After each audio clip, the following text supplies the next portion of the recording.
Pascal. You are now rocking with that dude Pascal. We be going wild, Haitian in the building, so original. Got the haters catching feelings. Get your hands up to the ceiling and keep them held high, cause St. Louis isn't ready. Forget about it, goodbye. Hold up, we just saying hi. Five somebody, rise up. Weekdays, catch us live, somebody. Let's go. Good afternoon, good evening, and good morning, everybody. Welcome to the Pascal Show. Hope you guys all doing well out there. Hope this show finds you in great spirits, because another day above the dirt is always a blessing. Thank you so much. I just spilled a whole bunch of stuff on me and all over the place while getting ready for this show. So please give me a 2 seconds while I clean up a little bit. That was an absolute mess. That was absolutely terrible. Absolutely freaking terrible. But we have got to get into this because there is a press conference that's going on right now as we speak. I just rolled it to the beginning of it so we can get this whole thing popping and doing what we need to do. But here's the thing. Obviously, we're definitely already been keeping an eye on this whole situation in Iran and all the surrounding countries. And there's been a lot of activity going on as we speak. So we're going to get into this, and we got to talk about this because this is what's going on in the world. So please do me a favor before we get into this, okay? Hold on. Okay, please do me a favor. Hit that like button down below. Crush it, do what it do. Hit that reaction button if you're watching on these other platforms. If you are watching on these other platforms like Facebook, X, Twitter, Instagram, TikTok, Rumble, Twitch, Kick, I'm on all of them, so make sure you hit that follow button. Subscribe here on my YouTube channel, right here on my YouTube channel, please and thank you. Hit that notification bell, set it to all, so you know whenever I go live, whenever I upload, because honestly, it is random. All right? Hit that join button down below, become a member, support the channel if you can. If you want to support even further, you could definitely check out my Patreon. It's in the ticker down below right here. Go to my Patreon. That'll be amazing, and support over there as well. And of course, if you want to support even further, go check out PascalMerch.com. PascalMerch.com. We got some really great stuff over there. PascalMerch.com. Okay, just making sure there's no. It's like, yeah, it's fine. It'll be fine. But anyway, guys, yeah, as I'm getting ready, I'm taking a swig of this soda, and all of a sudden, just the top of it somehow just starts leaking all over the place. So apologies for the weird and random start of the show. But here's the thing. A lot of things are going on right now. It's not looking good as far as us not getting even more involved. I mean, we're already involved. Okay, we knee deep up in this mug, but we might have we might have to put our whole body in this biznayi, which is not great. This is not what we want as Americans, as anybody who just doesn't want war in general and just wants to see if there's another way to make things happen differently. This is not what we want. Okay. I definitely do not want to see my friends and my loved ones being deployed overseas for anything. Okay. So this is insane. Okay. There's a lot. The Creep Show said the troops are at DEFCON 2. It's happening. I mean, it's obviously going to happen. We already heard a little bit, earlier this morning. We already heard from a congressman, okay, a senator, basically saying like they were just at this briefing. It basically said like, yeah, it looks like it's an inevitable. It's an inevitability that we will be boots on the ground in Iran. That there will be war again in the Middle East. So, of course, this is all not great, okay? And things are not getting better. Definitely, yes, classic. Everything, it seems like things are getting much, much worse. But let's hear from Caroline, because Caroline Levit is holding a press conference. So let's see what she's saying. Is a draft imminent? I don't see it, Annie. I don't see that ever being used anytime soon. I mean, it has to hit the freaking fan for them to implement the draft. So I doubt it. I doubt that. But we'll see. We'll see. I mean, it's still very early. We're still very early on in this war that they do not want to call a war. Okay? They really do not want to call this a war, but it is. So again, guys, please do me a favor, because this is I didn't know that they were having this today. So as I was getting things ready for the show today, for this second half of the show, this just popped up. So we're going to take a look at this and see what is going on. What is she going to tell us today? Let's find out, shall we? Good afternoon, everyone. Good afternoon. Under the leadership of President Donald J. Trump, the rogue Iranian terrorist regime is being absolutely crushed. 47 years of tolerating and enabling the world's leading state sponsor of terrorism are over. Iran's murderous terrorist leaders are paying for their crimes against America, and they are paying in blood. Since 1979, the terrorist Iranian regime has actively and intentionally facilitated the killings of Americans. They chant death to America and fund other radical terrorists who attack our country and are seeking to destroy Western civilization itself. These terrorists seized our embassy and took 66 Americans hostage in Tehran. They slaughtered 241 U.S. service members with a truck bombing in Beirut. They killed and maimed hundreds of American service members in Iraq. And this is just a small fraction of their blood-soaked record. Prior leaders have been too weak and ineffective to address this threat. Some, like Barack Hussein Obama, even sent pallets of cash that ultimately financed this terrorist crusade against the United States and our people, while signing stupid and naive deals that put Iran on the path of developing nuclear bombs. After years of endless appeasement and empty statements from politicians on both sides of the political aisle in this town, President Trump is finally the man of action. President Trump is holding these monsters accountable and permanently extinguishing their nuclear ambitions.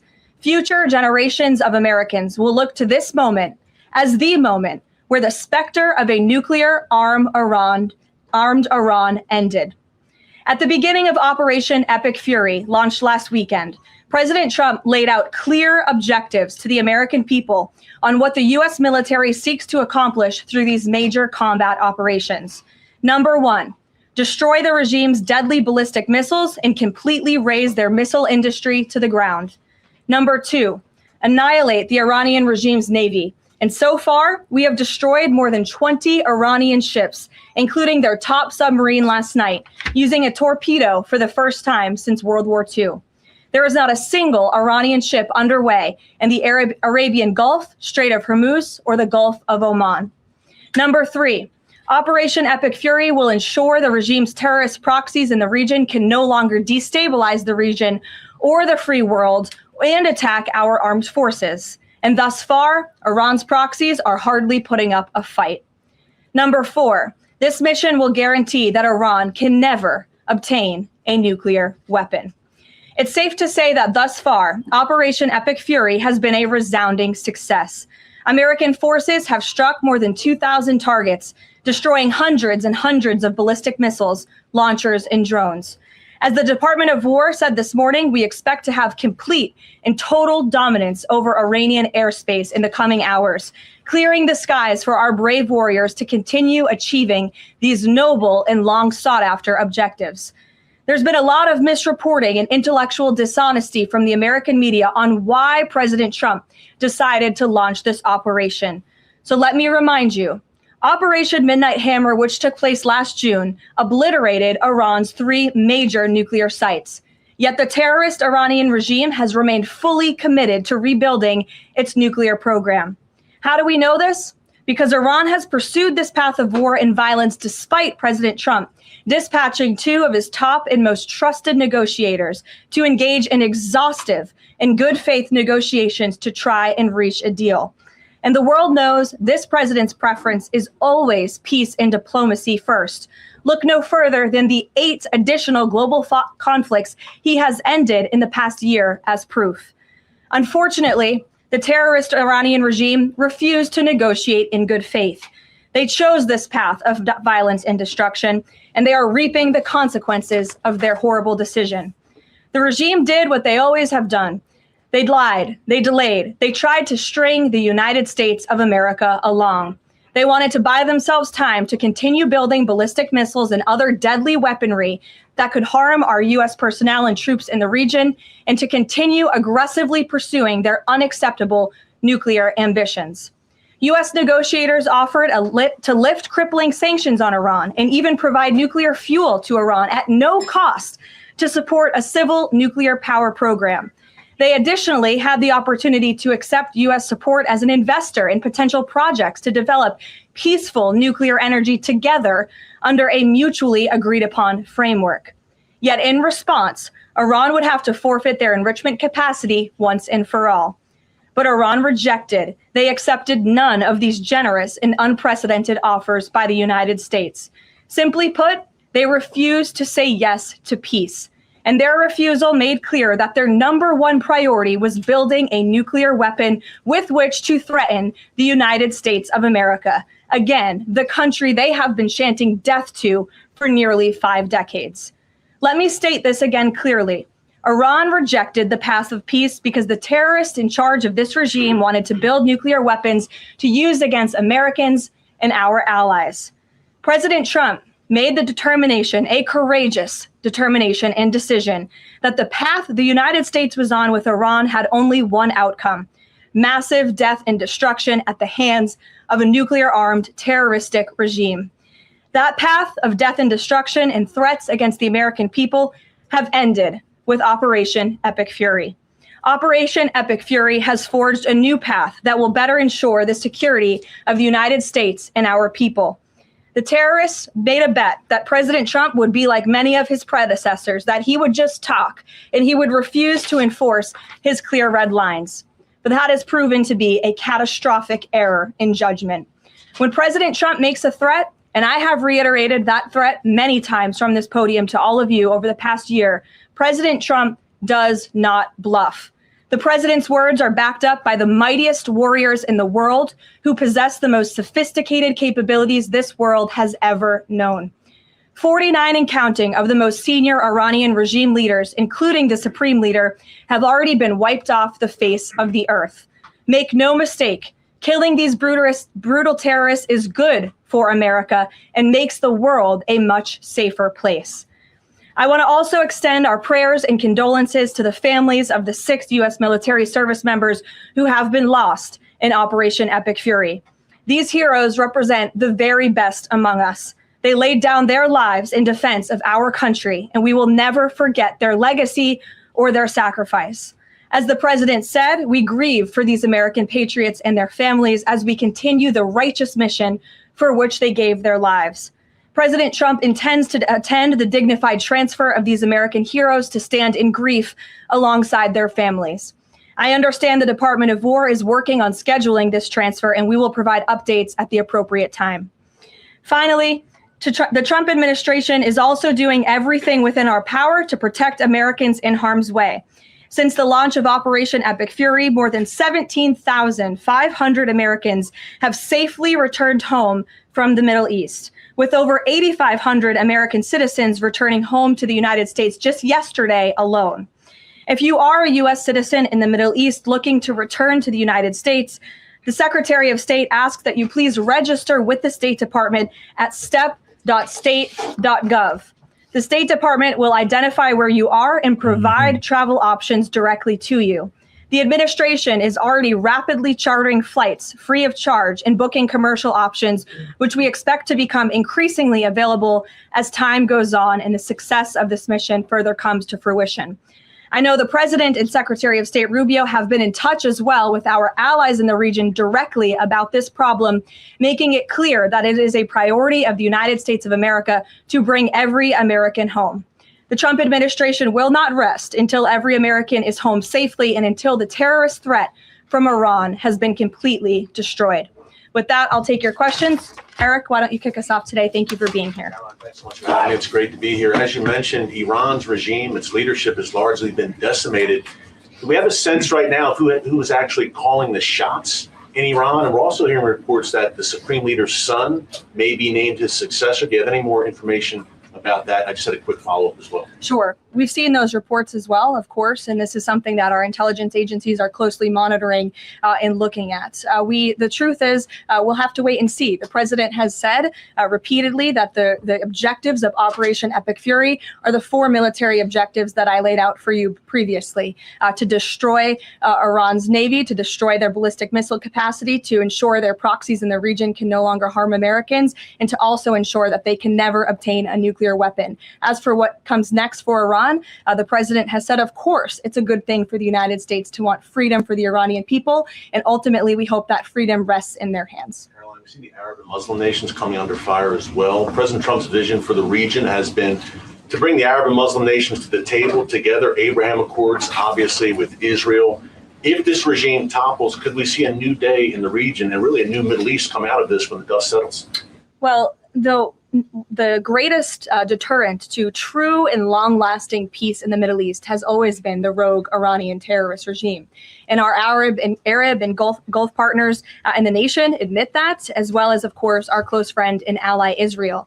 We have seen all of the Arab partners in the region come together during this time on the phone with President Trump, many of them commending him for this bold and brave action to protect American troops and our bases in the region that are housed in many of these Arab and Gulf states. And I know that many of these regional partners are contributing their air defense capabilities as well: Jordan, Bahrain, Saudi Arabia, the UAE, Qatar, Kuwait, and the president continues to be engaged with all of them.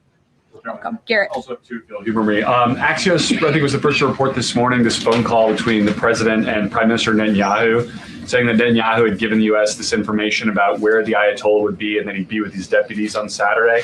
How important was that information in the president making the decision to strike where and when he did?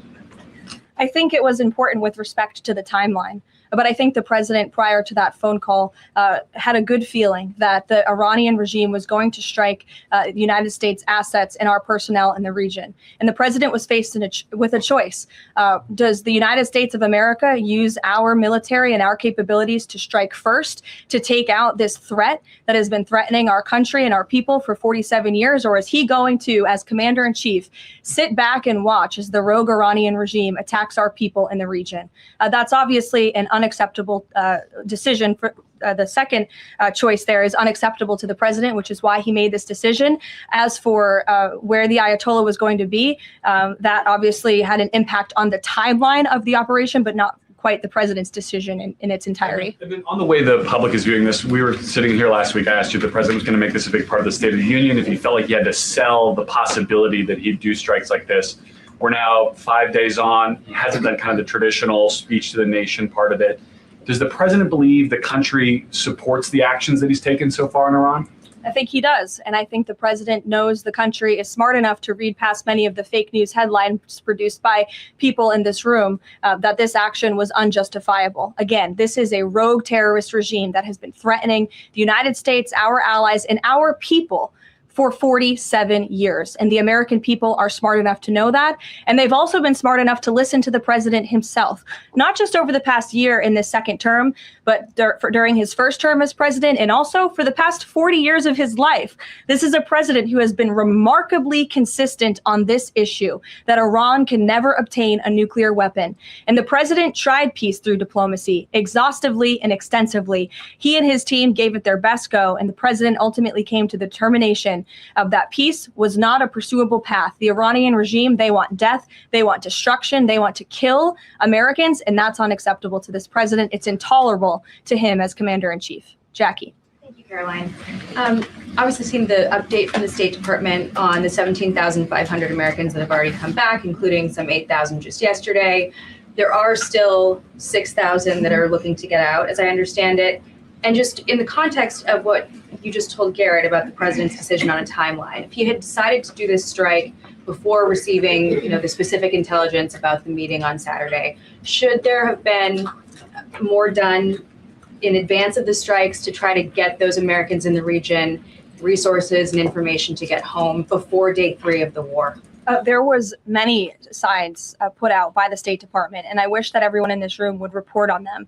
The Secretary of State issued level 4 travel advisories dating back to January for many of these countries in the region. On January 14th, the U.S. mission to Saudi Arabia advised personnel and Americans to exercise increased caution and limit non-essential travel to any military installations. On February 11th, the U.S. Department of State Consular Affairs shared a list of countries with level 4 do not travel advisories. You can't be much more clear than that. Do not travel to these following countries. On February 23rd, the U.S. Embassy in Lebanon ordered non-emergency government personnel and family members to leave Lebanon due to safety risks, and we helped them do that. On March 2nd, the State Department urged U.S. citizens to depart Lebanon immediately. With respect to Iran, on February 27th, the Secretary designated Iran as a state of sponsor of wrongful detention and stated no American should travel to Iran for any reason. And again, on February 27th, the U.S. ambassador to Israel warned Americans to leave Iran, and they provided travel advisory alerts through the U.S. Embassy in Jerusalem. So the State Department was all hands on deck on advising extreme caution and do not travel alerts to Americans in the region. With respect to the Americans who are still in the region now, again, the State Department is asking that they register at the website so they can directly identify you. And we are actively and rapidly working to charter flights. There is some commercial flights that are taking off intermittently from these countries, and we plan to get Americans on board as quickly as possible, again, free of charge to them. And we have some additional measures that I think will be announced in the coming days. Again, I can also reiterate from the president's perspective, this is something he's brought up directly with our allies and partners in the region, that we expect their help in getting Americans home, and we will do that, and we will not rest until every single American is returned home safely. Thank you. And then one follow-up just on how people might be experiencing this at home. With respect to the economy and the cost of oil spiking, is there a need to start those Navy escorts in the Strait of Hormuz now to sort of blunt the impact to people? And also, because Spain is a member of the EU, does that at all put a wrinkle in the president's plan for a trade embargo with them? With respect to Spain, I think they heard the president's message yesterday loud and clear. And it's my understanding over the past several hours, they've agreed to cooperate with the U.S. military. And so I know that the U.S. military is coordinating with their counterparts in Spain. But the president expects all of our European allies, of course, to cooperate in this long sought after mission, not just for the United States, but also for Europe, to crush the rogue Iranian regime that, again, not only threatens America, but also threatens our European allies as well. With respect to oil prices and the economy here at home, of course, this is something that Secretary Bessent, Secretary Wright, the National Economic Council of Energy, that is led by Secretary Burgum, has been long working on and well in advance. Yesterday, President Trump announced the U.S. Development Finance Corporation will provide political risk insurance at a very reasonable price for crude carriers and cargo ships operating in and around the Gulf. And as you pointed out, Jackie, the president said, if necessary and when appropriate, the U.S. Navy will begin escorting tankers through the Strait of Hormuz. I think it speaks to why this action was so necessary, that ultimately the energy industry is going to benefit from the president's actions with respect to Iran, because Iran will no longer be controlling the Strait of Hormuz and restricting the free flow of energy, which, as you all know, controls 20% of the world's global oil supply. Sure. Thanks, Caroline. The president said yesterday there wasn't time to make evacuation plans because this all happened so quickly. Given how critical the president has been of the chaotic evacuation from Afghanistan by the last administration 5 years ago, why wasn't there more of a focus on evacuation plans from the Middle East that could have been at least put in place, ready to go before the strikes this weekend? Again, I just laid out question. for you that there have been plans in place, and that the State Department has been very clear to the American people traveling within this region not to travel to these regions. We gave notices to leave immediately the countries where these Americans were within.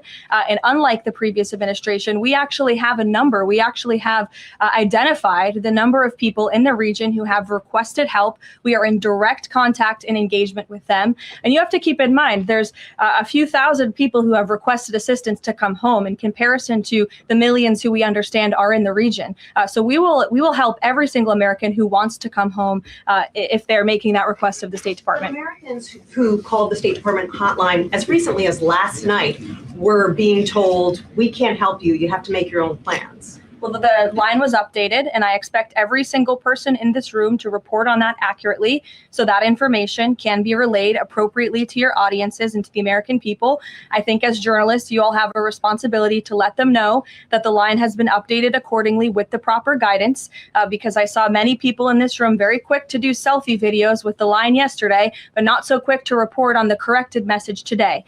So that is something the administration quickly worked to address, and we have fixed that problem. However, we're also pointing to people to the website, again, to register so that we know exactly where you are. So when there are commercial flights moving into that area, when there are chartered flights moving into that area, we can get Americans on planes as quickly as Do you possible. have any details on how many charter flights have been able to get out of the region so far with Americans on board? I don't have an exact count for you, but I know that we're working on chartering many flights. As soon as we were doing it yesterday, we're doing it again today. And you should not expect us to detail exactly when these flights are taking off for obvious reasons. The Iranians have shown that they are not going to hesitate to target civilians in the region, which is completely intolerable. But for safety and security reasons, we're not going to be broadcasting when flights full of Americans are going to be taking off, obviously. Danny. At the top there, you said that the Iranian regime is being absolutely crushed. Can you explicitly say then whether or not regime change is a goal of President Trump's operation? The goals of this operation have been made very clear, Danny, and the president has said them in his speech when he launched this operation and released that video in the middle of the night to all of you and to the world. The stated military objectives of Operation Epic Fury are as follows: eliminate Iran's ballistic missile threat, destroy their naval capability, disrupt missile and drone production infrastructure, sever their pathway and end their pathway to nuclear weapons. And I can report, as you all saw from the Pentagon today, that thus far this operation has been remarkably successful. Again, we're moving towards complete and total control of Iranian airspace. We have continuous 24/7 strike operations ongoing. We've had more than 2,000 targets that have been struck. Nearly 2,000 munitions have been employed. The first 24 hours of this campaign were described nearly as twice the scale of the 2003 shock and awe campaign.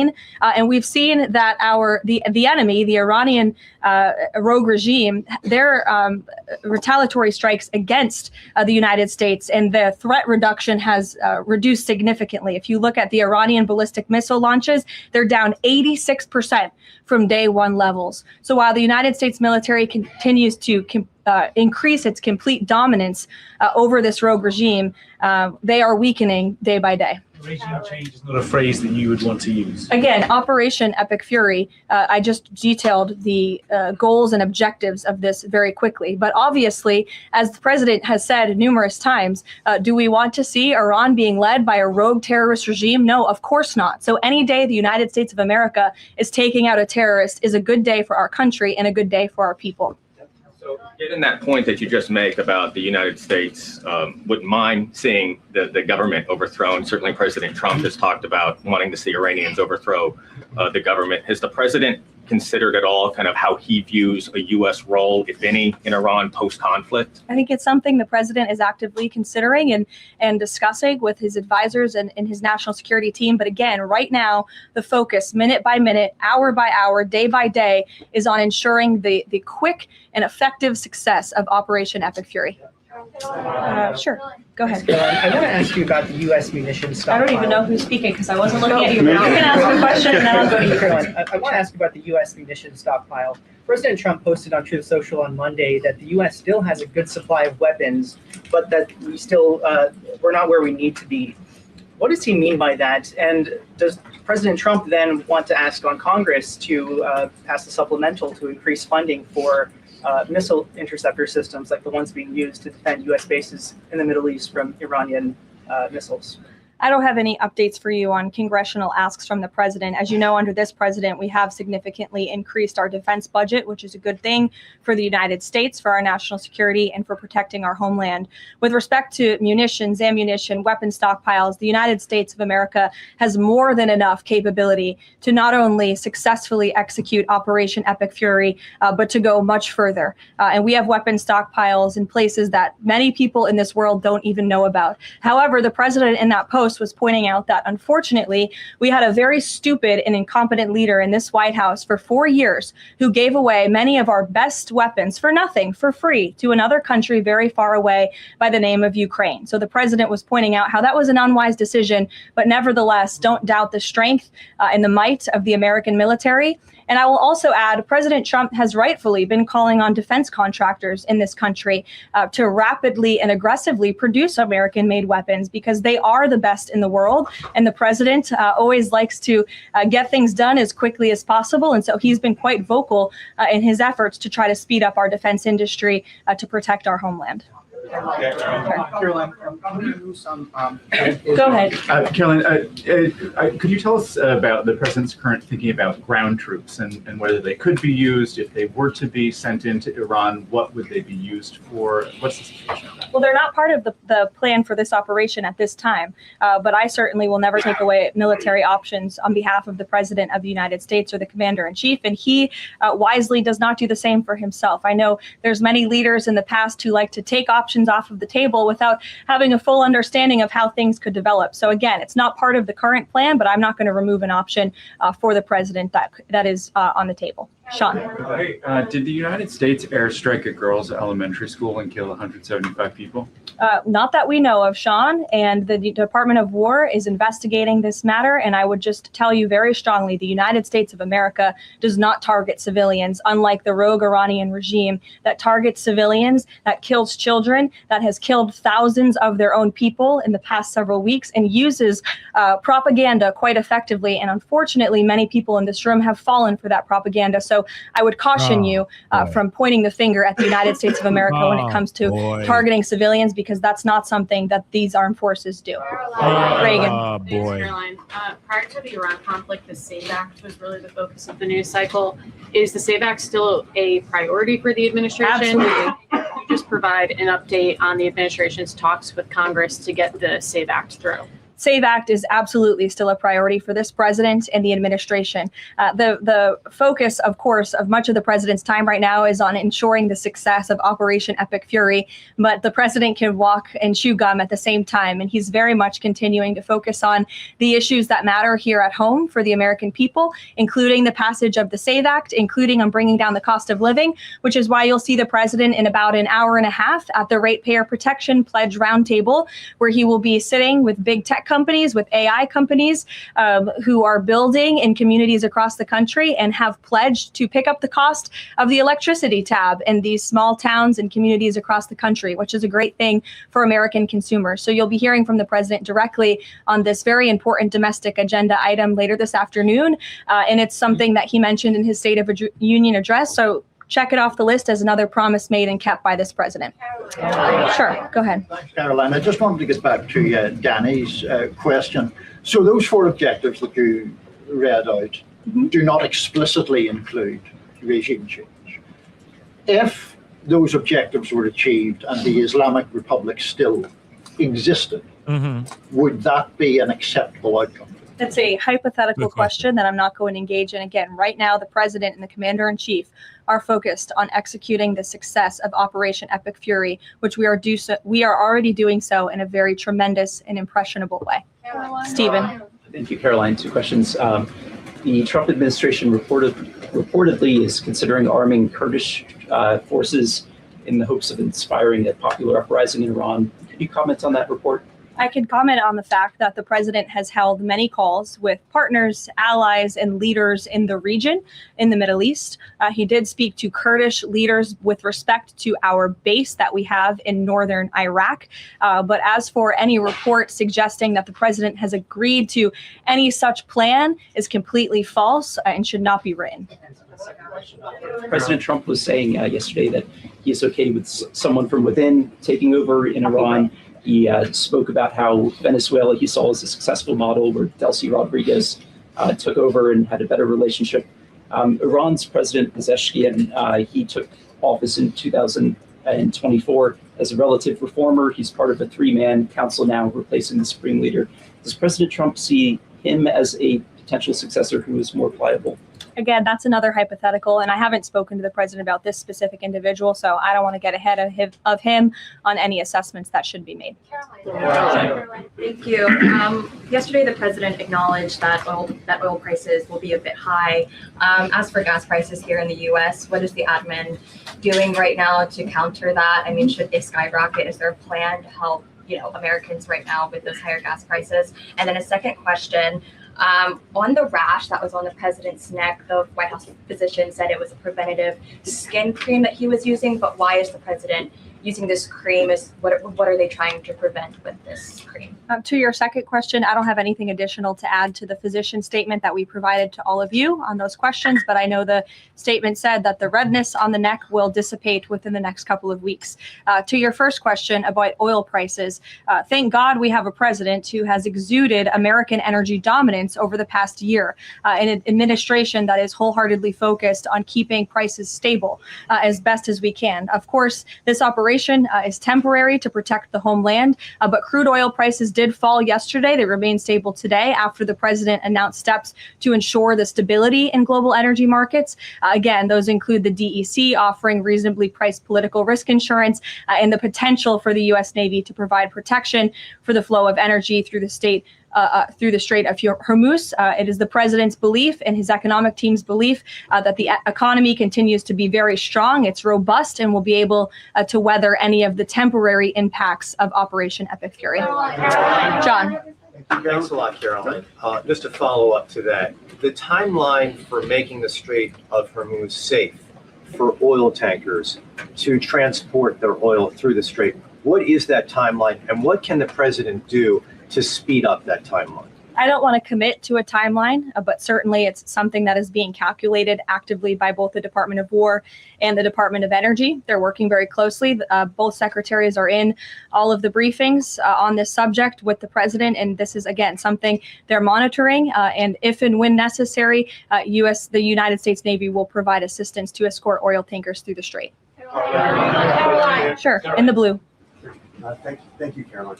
You're not in blue, Andrew. Go ahead. Yeah, thank you. Well, I guess you are, sort of. I'll go to you after. You had mentioned about the commercial aircraft being used for the evacuations. What about the use of military aircraft? Would that happen in conjunction with that or subsequent to? That is something that is definitely underway. And of course, we're going to use that in conjunction. We want as many planes, whether they're chartered, commercial, or military, taking Americans out of the Middle East and returning them safely home. So yes. Andrew, go ahead.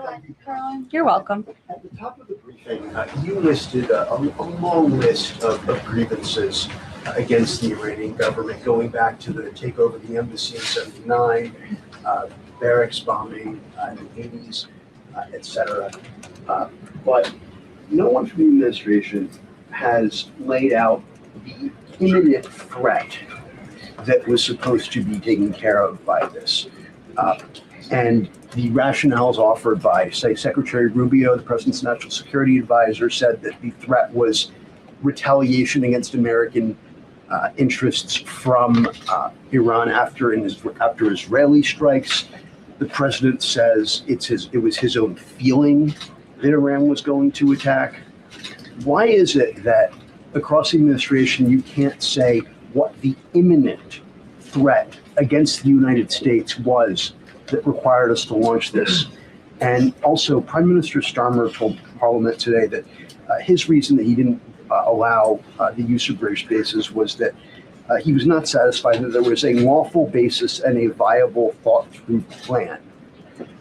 Was there an attempt to provide the UK government with a legal basis for these strikes and a viable, thought-through plan? To the first question, I completely reject the premise of your question. you have had the President of the United States, the Secretary of War, the Chairman of the Joint Chiefs, the Vice President of the United States, the Secretary of State. And now I am out here today to explain to you exactly what led the President to make the decision to launch Operation Epic Fury. And President Trump does not make these decisions in a vacuum.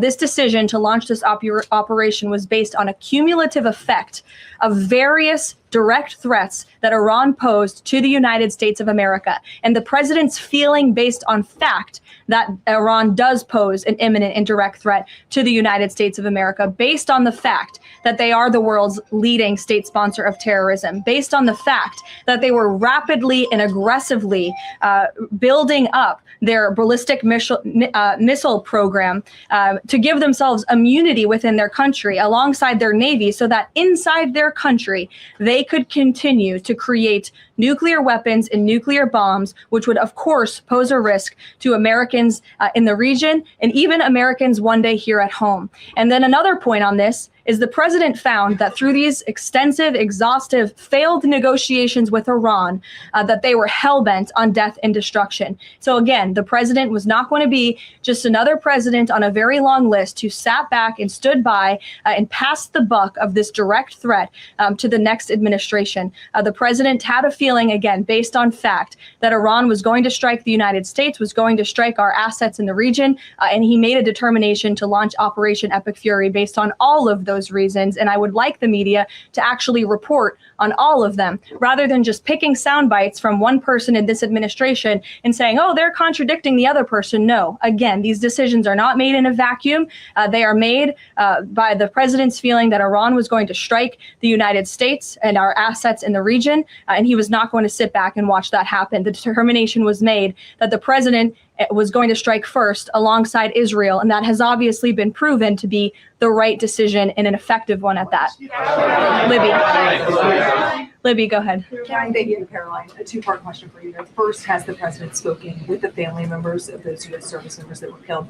Second, given what you've outlined throughout this entire briefing, I mean, the United States has sunk a bunch of Navy ships. We've hit all of these targets. What can Americans expect the goal to be moving forward now that the U.S. has accomplished all of this? What is victory, given we've even taken out Iran's supreme leader? That was an explicit goal. Again, victory will be determined by the commander-in-chief once the goals and the objectives that we have repeatedly laid out are fully realized. Again, we just in the next few hours will be achieving that dominance over the skies, which means the United States military will be raining missiles and weapons down on Iran to hit these specific targets that have been identified as crucial to take out by the Department of War.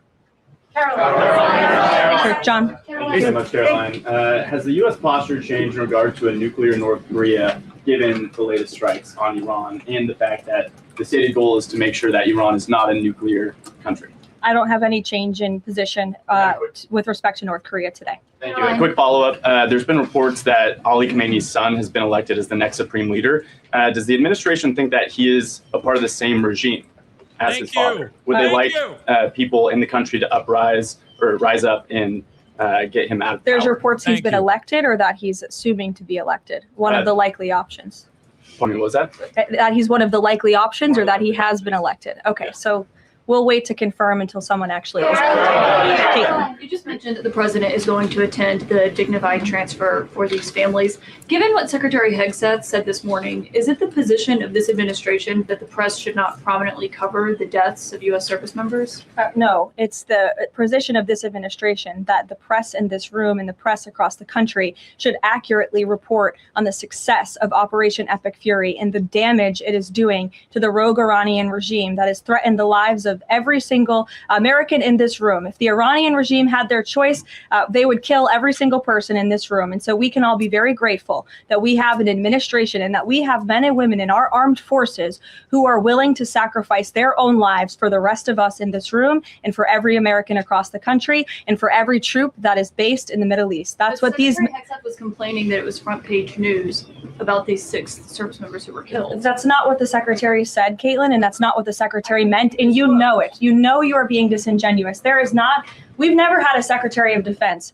Who cares more? Get through or tragic things happen. It's front page news. I get it. The press only wants to make the president look bad. Yeah, as you know, we cover the deaths does, of U.S. service members under every president. The press does only want to make the president look bad. That's a fact. Especially you. No, listen to me. Especially you and especially CNN. Wow. And the Secretary of Defense Steve, cares what's up with deeply that? about our war fighters and our men and women in uniform. He travels all across this country to meet with them, to connect with them, and your network has hardly ever probably reported on that. You also had the chairman of the Joint Chiefs, Chairman Kane, who's a brave patriot, standing alongside the secretary at the Pentagon this morning, again expressing his condolences to these families. And I just told you that the President of the United States will be attending their dignified transfer. So please, That's not making the president look bad. That's showcasing that. We expect you to cover that as you should. We expect you to cover that as you should, Caitlin. But you and your network know that you take every single thing this administration says and tries to use it to make the president look bad. That is an objectable fact. I don't think covering troop deaths is trying to make. If you're trying to argue right now that CNN's overwhelming coverage is not negative of President Donald Trump, I think the American people would tend to agree, and your ratings would tend to disagree with that as well. Go ahead. On the school Sure. strike back. I understand that the U.S. does not target civilian infrastructure. That's what you said. Can you say that there's any evidence right now that it was not a U.S. strike? And then also, you didn't mention Israel in that. Is there any assessment about Israel's potential likely role in that, if at all? Again, the Department of War is currently investigating this matter, but again, I will reaffirm that the Department of War and the United States Armed Forces do not target civilians, as does the Iranian regime, who kill and execute their own people. Christian. Two separate issues, Caroline. First, what can you tell us about the military operation in Ecuador? And then secondly, is the president considering invoking the Defense Production Act to boost munition stockpiles while we are in this conflict? It's not something I've heard the president consider, but as you know, the president has been in pretty direct correspondence and public correspondence with defense contractors, asking them to aggressively speed up their manufacturing of American-made weapons, which again are the best in the world. With respect to Ecuador, I would point you back to the statement released by the U.S. Southern Command. On March 3rd, Ecuadorian and U.S. military forces launched operations against designated terrorist organizations. These operations are a powerful example of the commitment of partners in Latin America and the Caribbean to combat the scourge of narco-terrorism. And together, we are taking decisive action to confront narco-terrorists who have long inflicted terror, violence, and corruption on citizens throughout the hemisphere. And on that, I would also add that this weekend, I'm pleased to announce the president will welcome the heads of state from 12 nations across our Western Hemisphere in Miami, Florida on Saturday.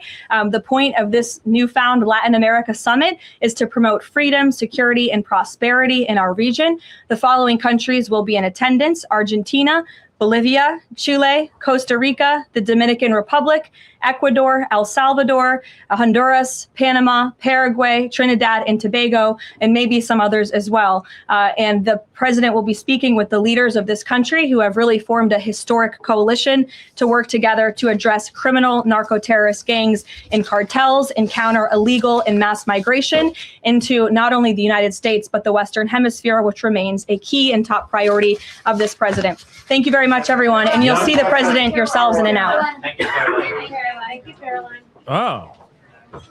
So President Trump will be speaking in about an hour, which is good to know. We got to go back to that interaction. I'm sorry. We have got to go back to that interaction because honestly, so she's just asking about the death toll. You know what I'm saying? I forgot the CNN reporter's name. No disrespect. I just don't remember her name. All right. But she's asking a question, like a legitimate question. And then it just goes off like a powder keg.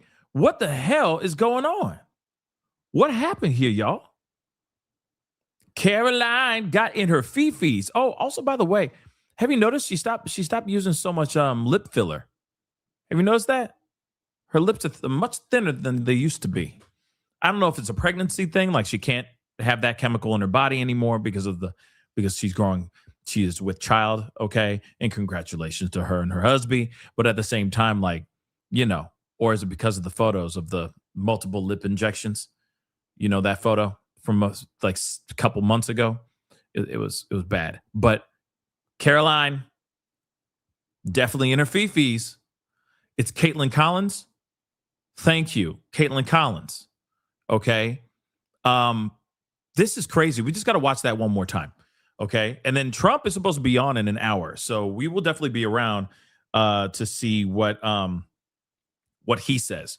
There's a bunch of things he did say yesterday, which we will most likely be looking at, in just a little bit, as well, because there was a lot of things he said yesterday that we didn't cover anything yesterday. So that's why I'm on it, today. I'm going to be on a couple more times, possibly a couple more times throughout the day, because there's just a lot to catch up. Now, again, one of the other questions that was asked here, which I also think is very, very important to think about as well, which I appreciated this reporter asking it because somebody had to ask it. Okay. Not only was it for the fact that people needed to find out, like, well, what was the reason why we launched missiles and threw the first punch in the first doggone place, right? Let's not forget that. We all wanted to know, why the hell did Trump throw out the first punch? Why did he make America throw out the first punch? They have not really given us a straight answer on that. And anybody who has an IQ above room temperature can literally see from a mile away from space that they have not fully given us a specific, concise answer to that question. Now, here's the thing. I'm not here trying to knock the Trump administration. I'm just going to call it like I see it. If I see balls and strikes, I'm calling what I see. Okay? I'm not, that's weird. I paused on balls, but that it wasn't meant to be like that. But anyway, I call it balls and strikes. If I see balls and strikes, boom, right? But we have a history, okay? America and our administration have a history with each other. We've been lied to before in real time. In fact, we have heard multiple angles of BS. We've heard it. I'm sorry, guys. I'm just calling it like I see it. All right? Like I said, don't care if you're a Trump supporter. Don't care if you aren't a Trump supporter. I'm just calling it like I see it, okay? We have been lied to by this administration before. So, of course, when we start hearing a whole bunch of word salad, or we start hearing it was because of this, no, it was because of that, or it was because of the other thing, and we're seeing, the likes of Pete Hegseth saying something, then, Trump saying something different, and then Caroline saying something completely different as well, yeah, people are going to start asking questions, dagnabbit. Logically, they're going to be like, wait a second, the math ain't math in here. Wait, you said that guy was holding a gun, and that's why he got iced in the streets of Minneapolis, because he was brandishing a weapon. But we see a different view. We saw a video where he was just holding the phone. So why are you lying? So it's the same thing here. Why are they saying one thing, but then they're saying something else over here, then saying something else over there? And then now she's like, oh, you guys just want to take these little sound bites and try to spin it and chop it up and screw it and make it look like we are acting like we're Boo-Boo the Fool. But in actuality, those are the sound bites, and those are the words that are coming out of their mouths. They're all singing a different tune, but they think they're singing the same doggone song. You catch what I'm saying? You catching what I'm throwing? You smelling what I'm cooking? You picking up what I'm putting down? Then the other question. Finally, somebody asked it. So you mean there's a new supreme leader that comes in and takes the job? Is that brand new regime? Is that a change of regime, or is that same old ish? What's the story behind that? And she's like, wait, is that confirmed or is that not confirmed? Is that just what people are saying? Is he the hopeful? Is he actually the one that was been elected? And the streets are saying that it's Himani's son. Okay. Another Himani has taken over. So will that suffice? Is that enough? Will that let us all go to bed and sleep that good, deep sleep because we got no worries? Maybe a couple edibles. But other than that, we ain't got no worries, right? We ain't got no worries. We're good, right? We Gucci, baby. And what did she say? I'm going to have to look back on that and answer that. Why can't you answer that? It's already been reported in multiple times. Himani's son is taking over.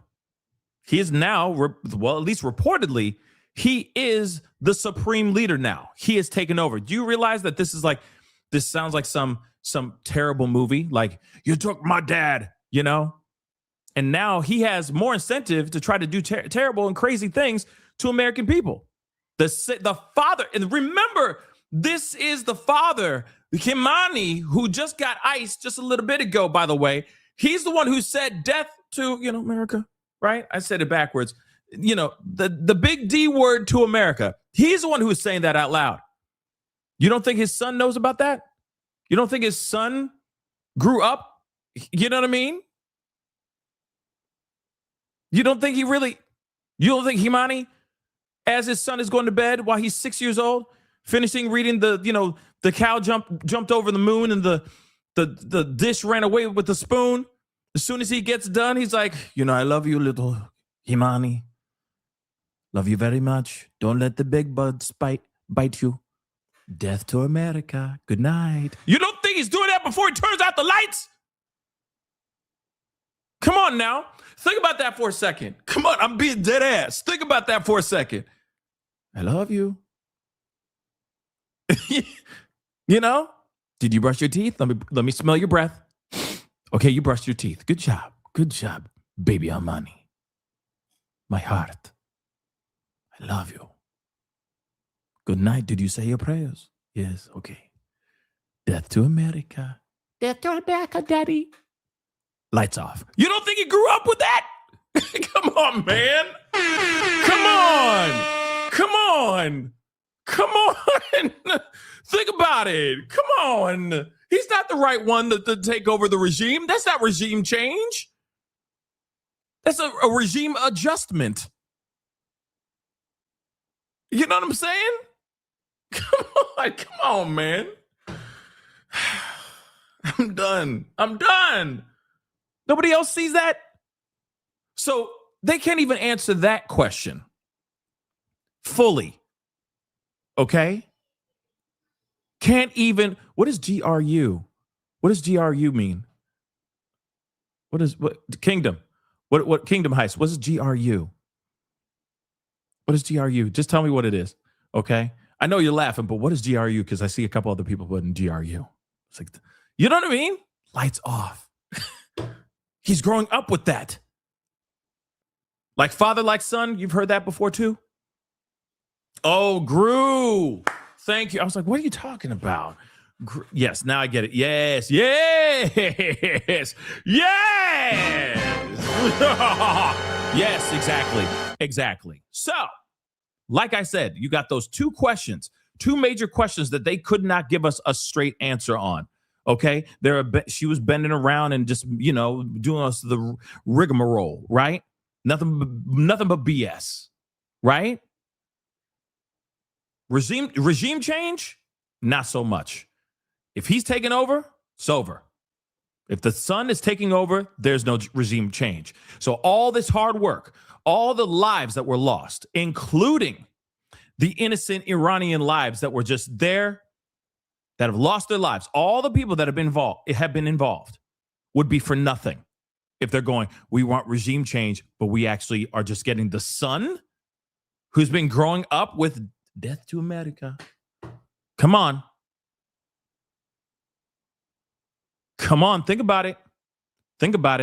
Now, Caroline went in on Caitlin Collins because Caitlin Collins was asking, I feel like, a legitimately honest and very good question. We should know about everything. Take a look. Mentioned that the president is going to attend the dignified transfer for these families. Given what Secretary Hegseth said this morning, is it the position of this administration that the press should not prominently cover the deaths of U.S. service members?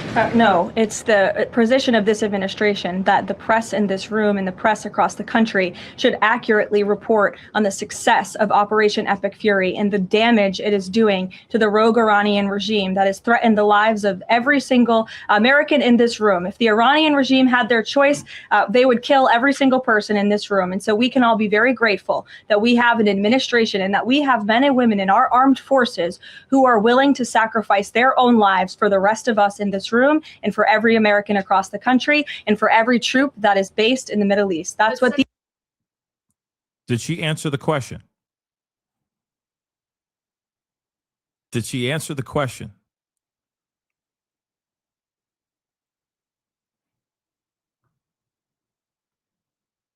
And don't get me wrong. Don't get me wrong. Caroline has a point too. Okay? I know. Some of y'all were like, what? Caroline has a point too. It's a lot of word salad in there, but she has a point. We should be doing both, which is exactly what they are doing. But at the same time, we need to talk and cover the bad things that are happening too. If people are losing their lives, we can't sweep that under the rug. That's careless. As much as like, we need to honor our troops and men and women that have sacrificed their lives for the freedom and the safety of this country. But then if they're doing their job and giving honor to those that did sacrifice their lives for this country, what's wrong with that? How's that doing anything wrong? You can't just talk about the good all the time. You have to talk about that too. You have to honor those that lose their life. But okay, let's continue. She just word salad in my personal opinion. I get what she's saying, but it has to be both. CashApp was complaining that it was front page news about these 6 service members who were killed. That's not. You realize that that's insane, right? If that is entirely true, that is absolutely insane that they would not allow, that they're upset that these 6 soldiers lost their lives. You see what I'm saying? Like that's ridiculous. As much as we sit there and go, proud to be an American, right? If people lose their lives trying to save other people's lives or to keep our lives from being in harm's way, why aren't we honoring that? Because they want to look like this whole thing is pristine and they can't go wrong. That it was a perfect operation when it clearly has not been, right? Not what the secretary said, Caitlin, and that's not what the secretary meant, and you know it. You know you are being disingenuous. We've never had a secretary of defense who cares more. Drones get through or tragic things happen. It's front page news. I get it. The press only wants to make the president look bad. Yeah, As you know, we cover the deaths does, of U.S. service members under every president. The press does only want to make the president look bad. That's it. And I was like, yo, come on. Oh, come on. Oh, that's not true. What about all the other press that's in there that was chuckling while she was talking? You know what I mean? Like while she was sitting there, like going off on just CNN. And I already know everybody has their opinions about CNN. Okay. But regardless, if this question was made by somebody from Fox News, would it be the same reaction? Probably. And she would sit there and just trash them too and say that they're trash too. You know what I'm saying? Man. It's this crazy. That's a fact, especially you. No, listen to me. Especially you and especially CNN. And the Secretary of Defense cares deeply about our war fighters and our men and women in uniform. He travels all across this country to meet with them, to connect with them, and your network has hardly ever probably reported on that. You also had the chairman of the Joint Chiefs, Chairman Kane, who's a brave patriot, standing alongside the secretary at the Pentagon this morning, again expressing his condolences to these families. And I just told you that the President of the United States will be attending their dignified transfer. So please, That's not making the president look bad. That's showcasing that. We expect you to cover that as you should. We expect you to cover that as you should, Caitlin. But you and your network know that you take every single thing this administration says and tries to use it to make the president look bad. That is an objectable fact. I don't think covering troop deaths is trying to make. If you're trying to argue right now that CNN's overwhelming coverage is not negative of President Donald Trump, I think the American people would tend to agree, and your ratings would tend to disagree with that as well. Go ahead. Unbelievable, crazy. Yep, this is the world. I mean, this is the world that we live in, right? This is the world that we live in now. We live in this world. Just nutty. Absolutely nutty. Anyway, we're going to continue on. It never gets old. It never gets old. It continues to get crazier. Now, obviously, there's been, a lot that's been going on. So we're going to talk about a bunch of different things. And here's the thing, at the end of the day, I think when it comes to, it doesn't matter what rag you work for. Okay. It doesn't matter what media outlet you work for. At the end of the day, there's going to be people that are going to want to know everything that's going on, because majority of the country, not everybody, but majority of the country is not okay with this situation. Yes, there are Iranian people that are rejoicing in the streets, and they're very, very happy about what's going on. I get it. Coming from, if I was in their shoes and this whole situation was going on, I'd be very rejoiceful as well. But, and I'd be very excited about what's to come for my country. But it doesn't seem like they've been doing everything they can to ensure that there is some sort of regime change going on in that country. It seems like we're flying over and we're just dropping bombs, going crazy, torpedoing, battleships, and completely obliterating them. In the first time since World War II, we're getting other countries involved. Other countries are deploying and are on their way, right, to that area, to Iran, to attack and, of course, protect as well. And yet we still don't know what the game plan is. They go, we want regime change. Okay. What does that entail? What is expected?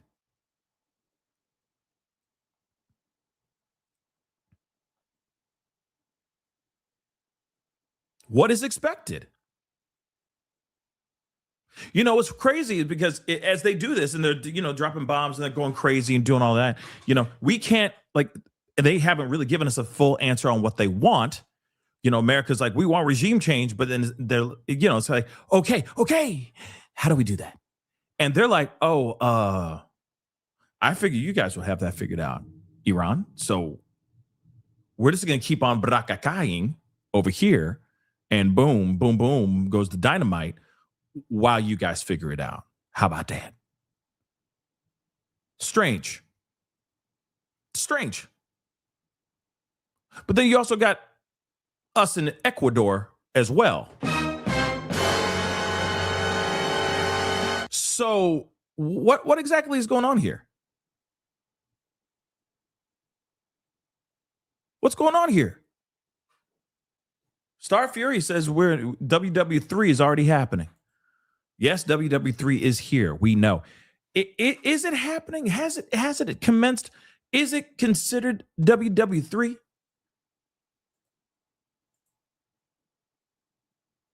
Yeah, brakaka. Yeah, brakakakaka. Is this WW3?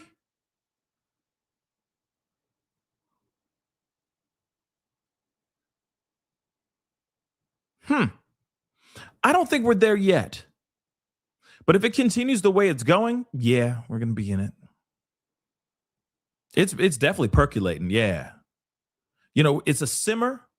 It's not full boil. You know what I'm saying? We at a simmer right now. It's not boiling like crazy where it's like about to brim over. It's just a simmer. But the simmer, it quickly went to a simmer. Like it'll quickly get into a boil if it continues to go in the way it's going. Now, Iran has already said that we ain't going to do nothing. Like, we ain't interested in negotiation unless they've changed their tune over the last 24 hours. That would be news to me. But they did get a new supreme leader. But it's the son of Ayatollah Ali Khamenei. Is that enough? Will that suffice for for America and Israel? I'm going to tell you what. My assumption is that that's not enough. That's not good enough. And that they're going to have to come up with another person. Then they also said that allegedly another high official, don't know the name, but another high official also got murked earlier today as well. Okay. Crazy. Absolutely crazy. So again, we don't know who these people are. We do know who the son is. Okay. Hey, Mani's son, come on. You know for a fact he's now waking up every day and all he's thinking about is vengeance. Now he's trying to think of how can I make more drones without people knowing that we're making these drones? How can I keep, building, nuke sites so we can continue building nukes because F America. Again, like I said, and then what else is new? What if he has a kid? What if he has sons? Same thing. Did you brush your teeth? Let me smell your breath. Okay. Did you do your prayers? Okay, good. Okay. It's time to go. Time to go to bed. Daddy loves you. Death to America. Good night. You know what I'm saying? And then we're just doing this all over again. Every generation, over and over and over again. So what exactly is going on here? What's going on? That question was a very good question. If he takes over, if he really is named the supreme leader of Iran, is that enough? I doubt it. You go over to Netanyahu. Go over there. What's up, BB? You cool with this? I guarantee you, he's like, oh no. Are you kidding me? No. Just saying. Take a look at this. Levit did say that Spain has agreed to cooperate with the U.S. military. So Levit says Spain has now agreed to cooperate with the U.S. military after refusing to allow the U.S. to use its jointly run bases for strikes on Iran. So Spain is now saying, come on over. You good. You can use this stuff. It's fine. Come on over. You need these bases so you can, fly, it's closer to Iran. You're more than welcome to. Come on over here, baby. Okay, the seat is warm. Seat is not taken. It is all yours. Trump threatened to end trade with the European country following the row. He really did say that. He's like, maybe we'll just not do business with Iran anymore. I mean, sorry, not Iran, with Spain anymore. And what happened? Spain said, oh, whoa. Hold up, baby. Stop. Come on. We were playing. We were just playing. Okay, gotcha. Yeah, you can use that stuff. Come on, man. Stop. Stop acting foolish. Okay. We go with we're good with trades now, right? Okay, cool. Yeah, because we were just playing. Man. Levit says Spain has heard Trump's message loud and clear, and that the president expects all European allies to cooperate with the operation. So if they need to get a little bit closer, right? Or they need to use a dock or a base or anything of that sort, he could basically call anybody who's an ally of America in the European area, okay, and say, hey, I need to use all your stuff. Is that cool?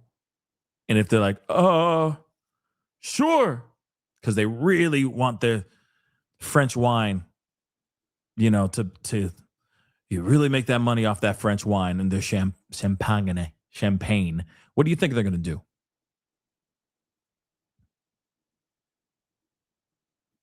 Of course they're going to do it. Of course. There's no immediate statement from Spain. Spanish Prime Minister Pedro Sanchez reiterated his position on the war in the Middle East earlier today. Spain's position is the same as in Ukraine and Gaza, Sanchez said in a video address posted on X, which urged countries not to repeat the mistakes of the past. Because that's kind of what we're doing right now, are we not? Repeating mistakes of the past, except at an all-time bigger level, because now we're getting everybody involved. We've been in war in the Middle East before, and now we're back in the Middle East with a war that they're not calling a war. People are losing their lives. Yes, we're only, right now we're using drones and we're flying around and we're playing battleship in the seas, but real talk, We're back out there again, and we're dragging other countries into the group chat. We're dragging them in. And a lot of them don't want nothing to do with this. So he says no to the collapse of international law that protects us all. No to assuming that the world can only resolve its problems through bombs. Come on, baby. Come on, boars. Okay? But yes, Spain did cave in. But here's the thing. It's kind of like, hey, man, I'm going to let you use this spot, but we ain't in it. Do what you need to do, but we ain't in it. Right?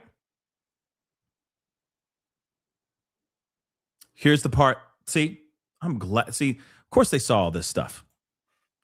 We have to wait and see, Caroline said, okay, about Khamenei's successor. So the U.S. wants freedom and democracy for the American people, Levit says, when asked about reports that Khamenei's son, Mojtaba Khamenei, could possibly be named his successor. That's at least what they've been reporting out here in these streets. He was asked about the New York Times reporting that clerics were considering announcing the younger Khamenei as his father's successor. Levit said she had seen the reports, but officials would wait and see. Semi-official Iranian news agency Mer, I don't know if I'm saying that right, Mer News reported that Khamenei's son was alive and well after the deadly strikes launched by the U.S. and Israel that took the life of his family and other family members. His father, and other family members, including Khamenei's wife. Whoa! No, it's done. Nope. I can stop right there. Mm-mm.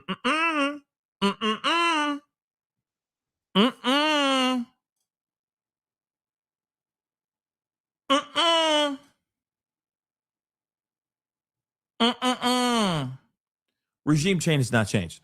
Regime change has not happened. I didn't know about the wife. I heard about Paw, but I didn't hear about family members and his wife. Oh, no. No. So this news outlet reported yesterday that Khamenei was the son, okay? Khamenei Jr., for lack of a better term, was overseeing matters related to the martyrs of the family, managing affairs, and providing consultation and review on important national issues. So no, it's mala idea. We went Spanish, but it's mala idea. This is a bad idea. You really mean to tell me that no, this is not regime change? You don't think he's going and you don't think he's saying it more than ever before? Wanting to bring hell to America? Really? If the reports are true that he lost his wife? He lost his boo thing? Come on, guys. No, this is not him. This is not him. No.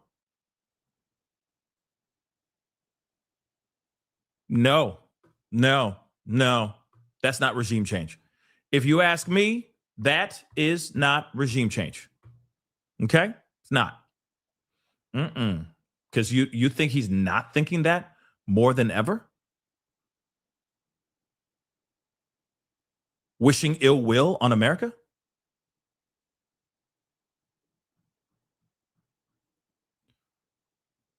Muy mala idea. Muy mala idea. Let me just say that. Very bad idea. Very bad idea. His boo thing. Jesus Christ. Yeah. And his daddy. His daddy, family members, and his wife. Yeah, this is not regime change.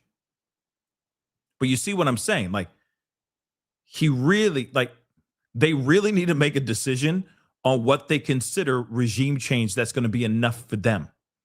But him taking over there, oh no. You know what's going to happen? Do you know what's going to happen? They're going to have to make sure they take him out.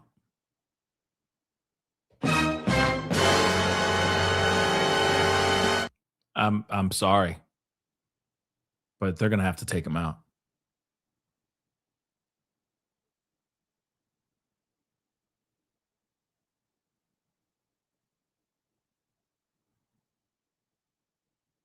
Because if it's true that he has been named the supreme leader, that's basically giving a middle finger to Israel and America, because America and Israel, like, you must do regime change. Regime change now, right? You must do it. And instead of them going, okay, we got somebody new, completely different guy. You ain't never seen him before.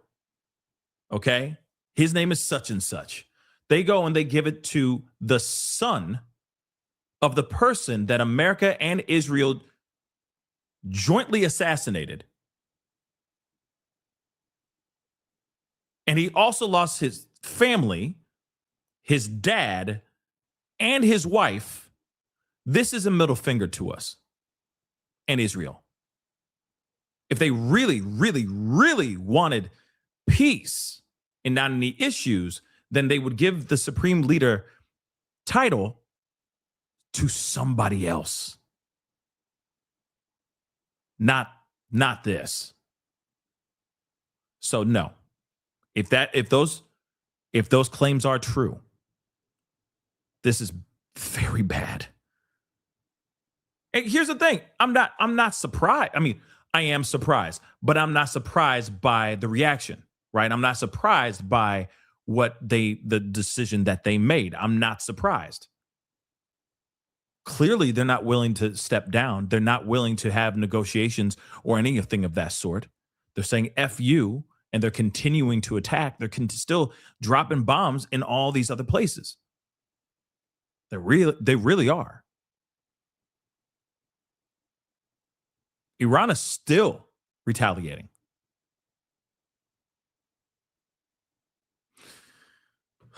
This is bad. Let's take a look at this. Caroline Levit, which we already talked about, but I think it was a very poignant moment. Okay. So Caroline Levit explodes at Caitlin Collins. She works for CNN, as she's grilled on U.S. troops killed in Iran. So when she lost her cool, Caroline lost her cool with CNN reporter Caitlin Collins as she was grilled over the U.S. Troops killed in Trump's war with Iran. Levit was grilled by Collins in a Wednesday press briefing, okay, which were over the comments made by Pete Hegseth when he blasted media outlets for highlighting the deaths of six U.S. service members killed in an Iranian drone strike in Kuwait. Collins asked whether the administration believes the press should avoid prominently covering the deaths of troops in Trump's war in the Middle East. So she fired back, which you already know. That's not what the secretary said, and you know it. You and your network know that you take every single thing this administration says and try to use it to make the president look bad. And then, of course, Collins said, I don't think covering troops' deaths is trying to make the president look bad. And of course, she already said all what she said about, CNN's overwhelming coverage is not negative of President Trump. I think the American people would tend to disagree with that. And your ratings would tend to disagree with that as well. So again, insane. And of course, in my personal opinion, if we should cover both. If there are successes in this situation, there should be reports of that, and there definitely should be reports of the people that lost their lives, right? We should be doing that. It's the right thing to do. And it's to honor those who have sacrificed their lives for the betterment of this world, right? But let us continue on because there's so much more to talk about. So let's get into it.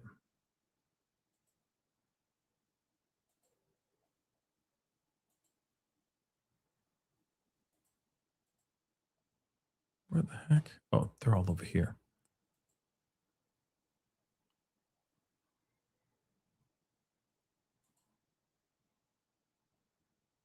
Now, we definitely need to talk about Ecuador for like 2 seconds.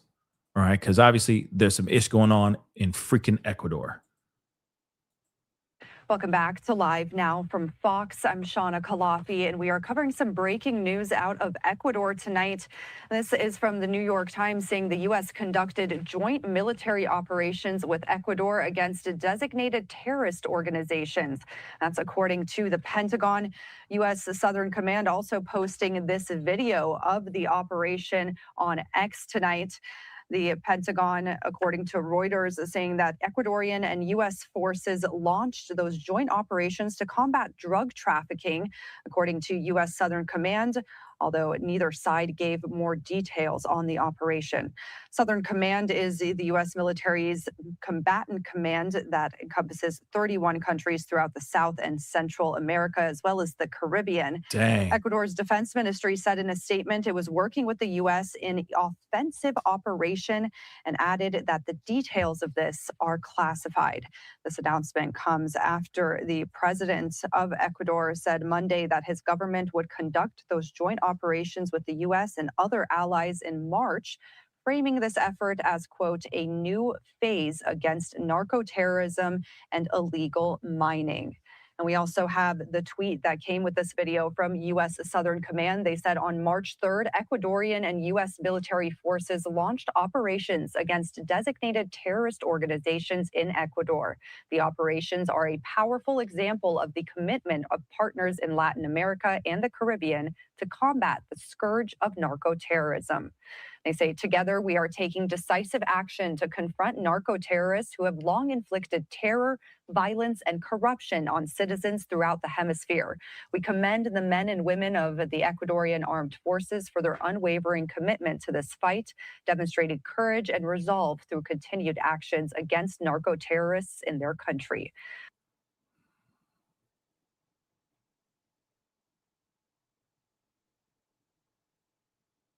Oh, dang. We have some breaking news on a developing story out of the South China Sea as a U.S. Navy helicopter. Hold on. Make sure that. Oh, this is old. My bad. I was like, what? That doesn't make any sense. Hold on.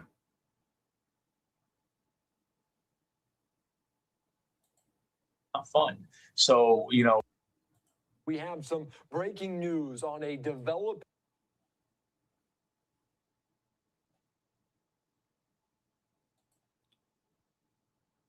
One second, guys. One thing's for sure. Obviously, there's a lot going on. And according to Al Jazeera, the death toll has gone up to 1,045. The Iran death toll has gone up to 1,045 individuals. 1,045 gone. Okay. And of course, we already know about the Turkey attack on Turkey. But we got to take a look at that as well. So Hezbollah says its attacks on Israel are a response to 15 months of violations. Hezbollah's Secretary General Qasem, says the Lebanese group has been launching missiles at Israel in retaliation for 15 months of violation. So he says that the group targeted Israeli positions as far as Tel Aviv with at least 15 attacks. A ceasefire agreement between Israel and Hezbollah took effect in November of 2024, aimed at ending more than a year of intense conflict that saw Israel kill about 4,000 people and wound 17,000 others.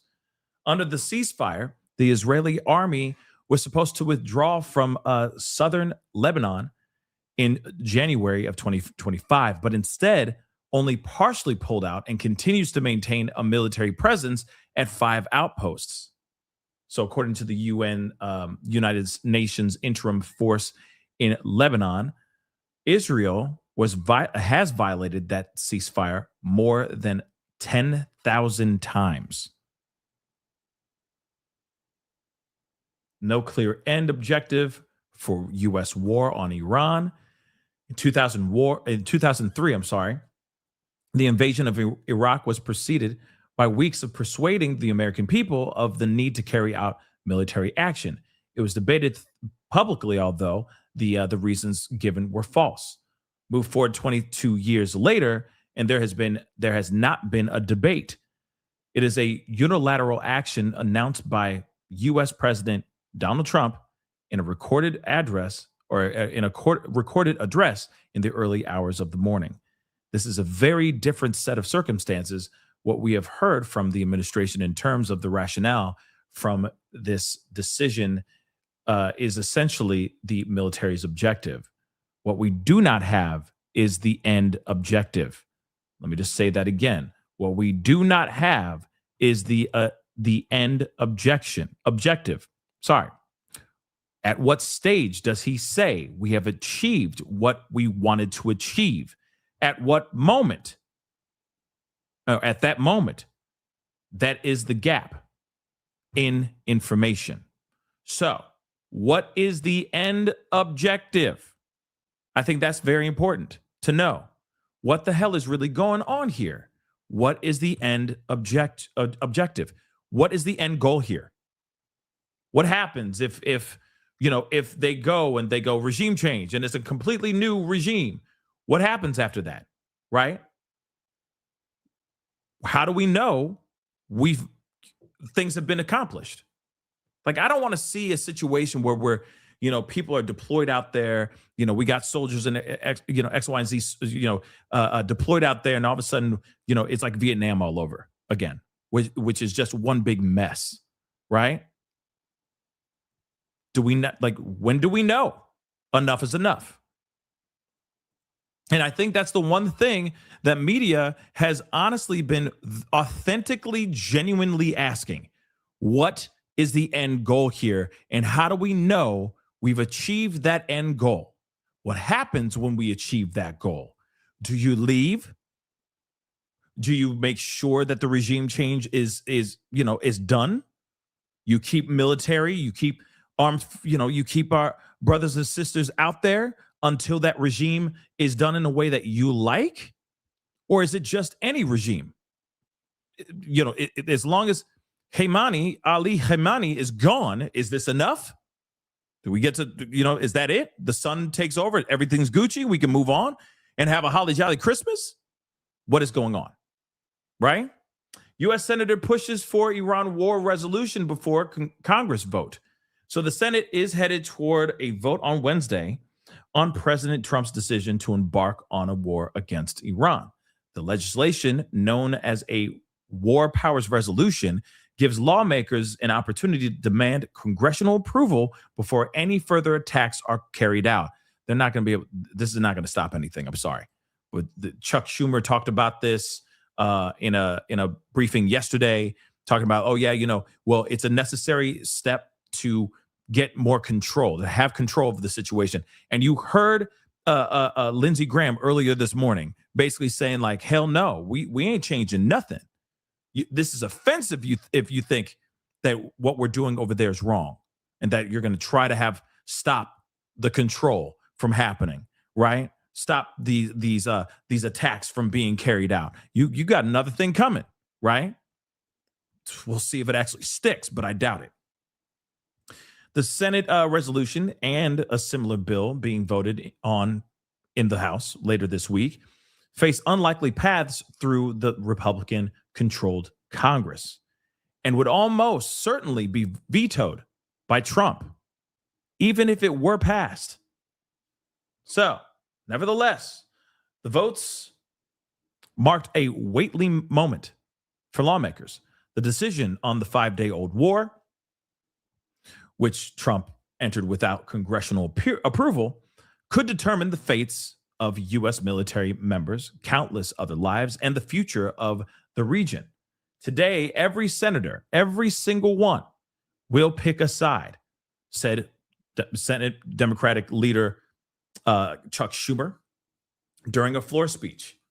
Do you stand with the American people who are exhausted with forever wars in the Middle East, or stand with Donald Trump and Pete Hegseth as they bumble us head first into another war? I think that's very important that you hear that too. We're bumbling into another war. So again, this is a very, very interesting situation that is going to continue it's going to continue to be wild. We've been known that. But one second, guys. I'm trying to pull up a few things here. Where did they go?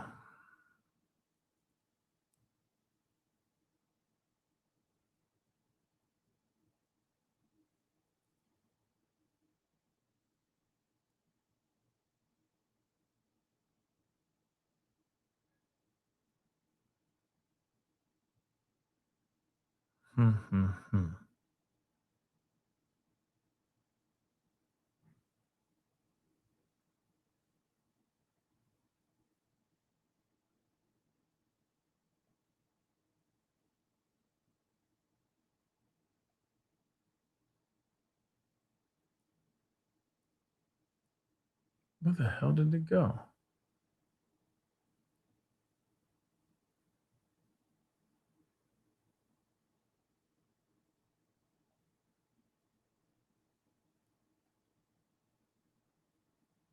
Sorry, guys. Hold on one second. I'm trying to.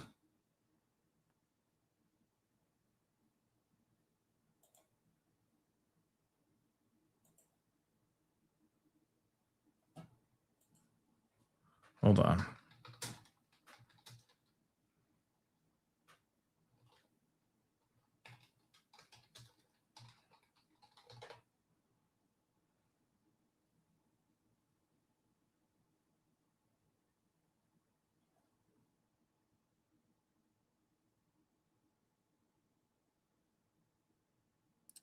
That's very frustrating. Well, I do have do I have that still? Where did it go?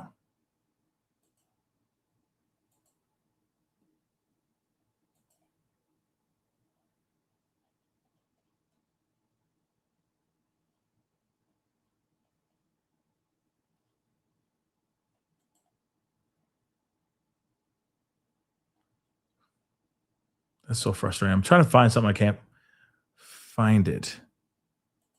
Just give me a second, guys. Sorry.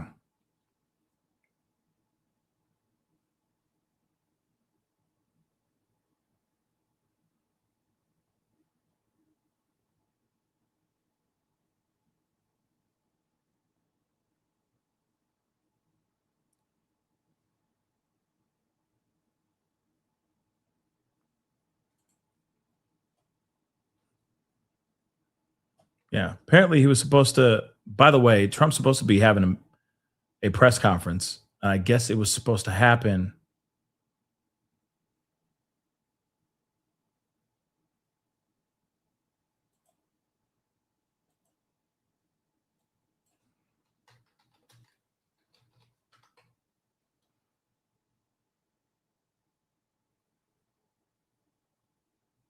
Let's take a look at this. Qatar saying an Iranian ballistic missile has struck Al Udeid Air Base in Qatar. That is the largest military installation for the United States in the entire Middle East. And it comes as a new CNN investigation is now looking specifically at the American targets hit so far by Iranian strikes, every single one of them. Tamara Klablawi is out front. Satellite imagery showing the extent of the damage to U.S. military facilities across Gulf Arab countries is starting to emerge, part of Iran's furious response to an Israeli-American campaign that decimated its leadership. At least 9 U.S. military positions have been hit in less than 48 hours. These are relatively close targets. They're much nearer to Iran than its usual target, Israel. That proximity may give Iran's missiles and drones a better chance of hitting their targets. This is the port of Shuaibah, where just after 9 a.m. on Sunday morning, an Iranian strike set a makeshift U.S. operations center at the civilian port ablaze. 6 American service members were killed in the attack. You can see smoke rising from the fire. The blown-out 3-wide trailer blackened on the inside. There are few signs of fortification. In another attack, a drone, this appears to be the Arash 2, crashes into U.S. positions in Camp Buring. A building severely damaged. American helicopters parked inside the base were nearly hit.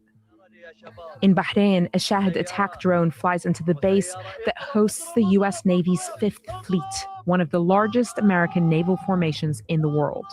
It looks alarmingly defenseless. The drone hits one satellite communication terminal, clearly seen here. But the scale of the damage is more obvious here, warehouses and other buildings damaged. And another satellite communication terminal destroyed in a separate attack. We see this pattern of targeting throughout the region. At least 5 satellite communication terminals were destroyed. It points to a possible Iranian effort to cut US bases off from the outside world. Iran used an unprecedented barrage of missiles and drones. US Patriot missiles and other multi-billion-dollar air defense systems shot most of these out of the sky. But the ones that got through were enough to puncture the veil of security around oil-rich Gulf Arab states and the heart of America's security infrastructure in the Middle East. Now, the question is just how long can Iran sustain these attacks? That depends on how big their stockpiles of missiles and drones are, which is currently unknown. And really, Aaron, it comes down to how quickly can the US and Israel achieve their stated objective of obliterating the missiles. Until that happens, Iran has made it clear that in the aftermath of the killing of Ayatollah Khamenei, it plans to sow as much chaos as possible to US interests in the Middle East and beyond. At the very top of the program, I mentioned the strike on Al Udeid that we are understanding has just happened, and that was from we understand, a ballistic missile from Iran. What's the significance of that, given that you've been there so much, but that this is the single largest military base in the region? Well, the Qatari government has the obligation, in concert with the United States, agreements in place to protect the airspace. When I was there, and over the course of time, certainly there was a full integration of not only U.S. air defense capabilities and those that are possessed by the Qatarian government. In this case, over the course of time, maybe the U.S. presence there has decreased somewhat, and in Qatar, it has increased to a point that they now have primacy in terms of that mission set. That's the only thing I can assume right now, because for Iran to be able to target Al Udeid, first of all, it's a known location. They know where it is, so that's no mystery. Yep. But for it to get through, that's a legitimate concern. And U.S. Secretary of State Marco Rubio says all personnel are accounted for after a drone strike in a parking lot near the U.S. consulate in Dubai late last night. It is now 1 o'clock in the afternoon here. Paula Hancock's joining us from Dubai. And Paula, just let's get some reaction there. People have been extremely concerned, of course, about these attacks. They do tell us they, on the whole, feel safe, though. How is what is going on in Dubai and the broader picture of Iranian attacks on U.S. military and, importantly, non-military facilities going down? Well, Becky, we had heard from the Iranian Revolutionary Guard that they were expanding their targets. It was going to be American political centers hit as well. And we're certainly seeing that. As you mentioned there, the car park of the consulate in Dubai, close to where we are here. Now, there were no casualties because there was no one in the building. We know that the consulate at the embassy in Abu Dhabi, they'd cancelled all appointments up until March 4th, which is today. Clearly, that is going to be extended. And we're seeing embassies being shut, so the Saudi embassy, the Kuwait embassy, because they are being targeted. Now, we also saw overnight in Qatar, the Al Udeid air base once again being struck. This is the largest US military installation in the Middle East. But again, there would have been an awful lot of movement out of that base before this war started. Now in Kuwait, there were interceptions of aerial objects, we're being told. One of the interceptions created debris, which then hit a residential building and killed an 11-year-old girl. So these incoming missiles and drones are continuing. They are, we are seeing having a very high success rate of managing to shoot down these missiles and drones. We heard a couple of interceptions overhead a couple of hours ago. We're also hearing a lot more fighter jets in the air above the skies of Dubai today and yesterday. One interesting point to make is that France has now decided to send fighter jets into the skies above the UAE.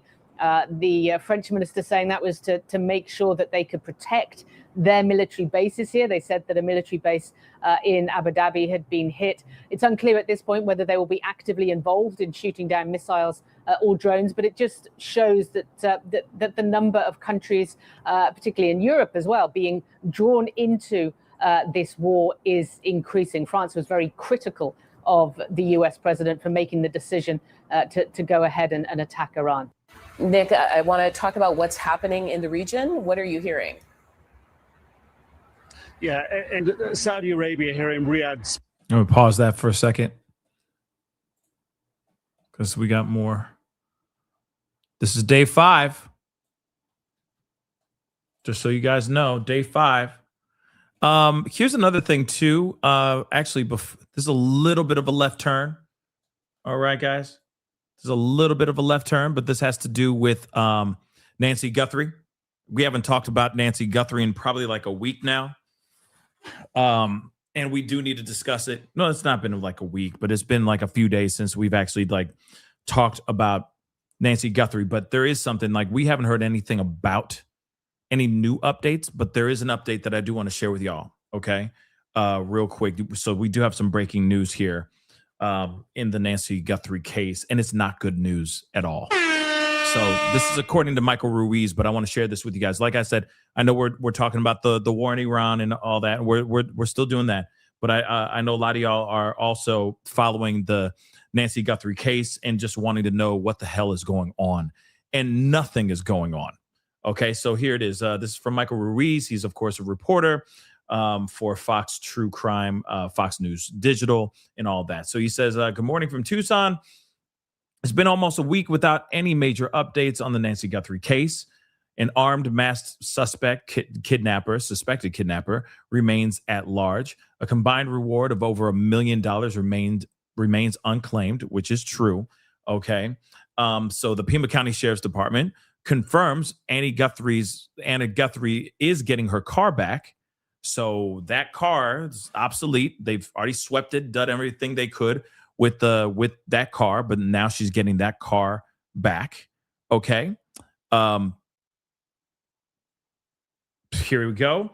Sheriff Thanos Nanos told NBC yesterday that the suspect may have purchased his only FBI confirmed accessory.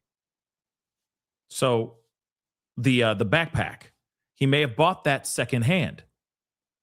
Yeah. So they're saying that maybe the backpack wasn't bought at a Walmart. They're only sold new at Walmart. But purchase records do not seem to have procured a lead. So they've gone through papers and papers of receipts and all that stuff, and they have not found anything as far as that backpack. They have not found anything to connect the backpack to the guy. And maybe that guy bought it at a secondhand store. Or he got it as a gift. Or someone went and bought it for him specifically for this, right? So they're only sold new at Walmart, but purchase records do not seem to procure a lead. Neither have DNA results. No update on potential suspect vehicle, But the sheriff said they're looking at hundreds of thousands potential suspect vehicles. Okay. And so there's that. Okay. So Nancy's daughter, Savannah Guthrie, has asked anyone with any information to call 1-800-CALL-FBI or to contact her directly. Of course, she's also offering up to $1 million. But again, right now, so far, all the things that we have heard, not a whole lot. There hasn't been much. Okay, there hasn't been much at all. Here's the other piece of information that really is burning my cookies right now. So new. Sheriff Nanos confirms that DNA found on a glove 2.5 miles away from Nancy Guthrie's home was traced back to a restaurant employee who works nearby and is unrelated to her abduction. Another DNA dead end. So now we got nothing on that too. Ain't that interesting? This was first revealed by local outlet KVOA. Investigators previously said they found more than a dozen gloves during the search at the Catalina foothills, including one that was a potential match for gloves worn by the suspect on Nancy's Nest doorbell camera. So, just so you know, they're back at ground zero all freaking over again. Yeah, guys, just letting you guys know that is some BS. That is some terrible, terrible news, but that's what's going on. This guy, there's no way. I'm going to say right now before we go back into the war in Iran, but there's no way. There is no way on God's green earth this guy, this piece of trash, this less than dog water individual committed the perfect crime. There's no way. There's no way he did. There's no way he did. And we still have FBI and local PD still scratching their heads. Ain't that about to shut your mouth? Crazy. To our continuing coverage of the war with Iran, it was once the site of talks between the U.S. and Iran that might have stopped the war, but now Qatar is in Iran's sights. The country's foreign minister says it's been targeted by more than 100 Iranian ballistic missiles and at least 29 drones since the U.S. and Israel launched Operation Epic Fury. Iran is also targeting nearby Gulf states. A suspected drone hit the grounds of the U.S. consulate in Doha Tuesday, which then started a fire. There were not reports of any injuries, but at least 3 people have been killed and many others injured in strikes on the United Arab Emirates. And joining me live right now from Doha, Qatar, is BBC News correspondent Barbara Flett-Usher. Barbara, thank you for your time today. Those Gulf states, they have promised to fight back. What are we seeing from them so far? Well, we're hearing a lot of angry statements condemning what they call the treacherous Iranian attacks. The Iranians have crossed all the red lines, is what we're being told. They really did not want this war. They put a lot of diplomatic mileage and capital into trying to prevent it. And now here they are on the front lines. So they're very focused on defense, on shooting down these hundreds of missiles and drones that are being fired at them in quite close coordination in cooperation with the United States, the Defense Secretary Pete Hegseth said today. But we've heard that also from the Qataris. The Qataris have actually taken quite forward defensive moves. They shot down 2 manned Iranian fighter jets that entered their airspace on Monday. But so far, we haven't seen any real moves to retaliate. And Barbara, we know the stakes are high for these Gulf countries that have strong ties with the United States. So are they likely to join in this war or even push for more diplomacy? All options are being considered at the highest levels. That's what the foreign ministry spokesman told us. Joining the war would be quite a big step, but it's possible, especially if it goes on for a while and the security is a very big issue, but also the economics, the regional economy has taken a very hard hit. I mean, right now, the Gulf states are not allowing the U.S. to use their territory or their airspace to carry out attacks.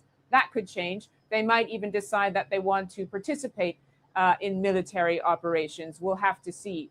The diplomatic option, the diplomatic push, The foreign ministry spokesman said at the end of the day, this is going to be solved through dialogue. But at the same time, it doesn't seem that now's the time, because he said the Qataris have not been in contact with Iran since this conflict started.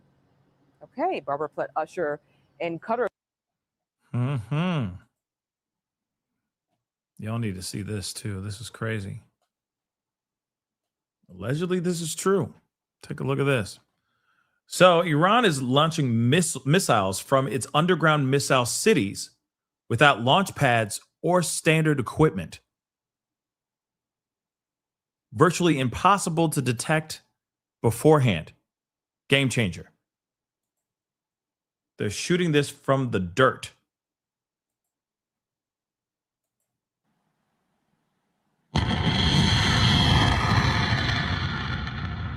And I looked this up just to see if it was real. And Grok even said, according to Grok, he's like, the AI said, this is true. This is actually true.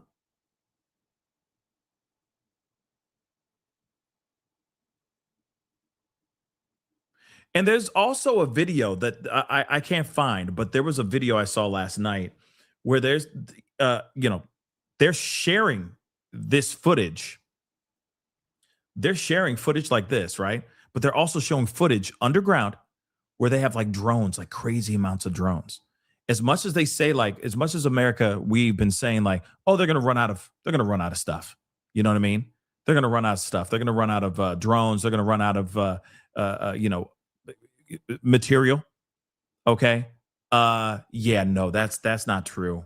They're showing footage of that underneath these like underground bunkers and all, and it's just a crap ton. It's like a sea of drones and whatnot. So I mean, listen, they eventually will run out of stuff, but they ain't running out of stuff anytime soon. Okay, they're not running out of stuff anytime soon. So, yo, guys, this is no joke, man. This is no joke. This is no joke, guys. It's insane what we're seeing. Absolutely insane what we're seeing. A second, y'all.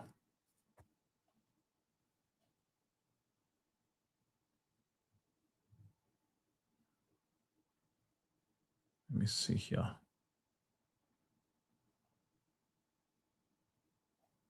Show you guys a little bit of this, of what's going on out here.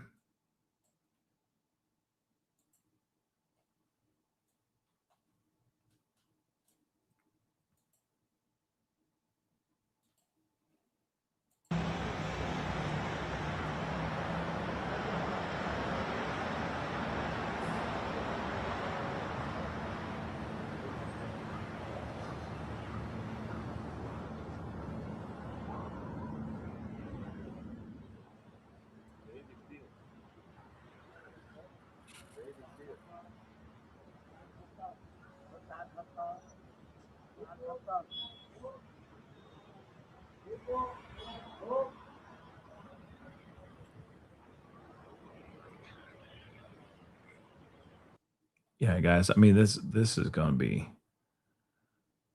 a long war. We got people who are still trapped in Dubai. Let's take a look at this. Get thousands of Americans safely out of the region, telling News Nation. Wait a second. Okay. Trump is speaking. Let's take a look at this. Breaking. Let's see what's going on. Let's see what he's talking about. Speak about war rather than this, but this is very important. And we're doing very well on the war front, to put it mildly, I would say. Somebody said, on a scale of 10, where would you rate it? I said about a 15. And we're going to continue to do well. We have the greatest military in the world by far. And that was a tremendous threat to us for many years. 47 years they've been killing our people and killing people from all over the world. And I think we have great support. And I think if we didn't do it first, they would have done it to Israel and give us a shot if that was possible. And if we didn't terminate the worst deal, one of the worst deals ever made, the Obama nuclear deal, I call it the Obama nuclear deal, where he gave everything to Iran, including a nuclear weapon. It was a road to a nuclear weapon. Bad things would have happened 4 years ago, because they would have had a weapon 4 years ago if I didn't terminate that deal. So we're in a very strong position now, and their leadership is just rapidly going. Everybody that seems to want to be a leader, they end up dead. And it's an amazing thing that's taking place before your eyes, because for 47 years we were pushed around, and we shouldn't have been. And I think I can say, and you see it as well as I do, you see the tremendous progress that's being made. Their missiles are being wiped out rapidly. Their launchers are being wiped out. They're attacking their neighbors. They're attacking their, in some cases, allies, or not so long ago allies. And, you know, it's really a nation that was out of control, and they would have used it on us if we let them, if we waited any longer. A big factor was Soleimani, the killing of Soleimani in my first term. And maybe the biggest factor was the rebuilding of the military in my first term. And then the B-2s hit the, and I use the word obliterate because it really was, it was a complete obliteration of their nuclear potential. And that set them back very, very seriously.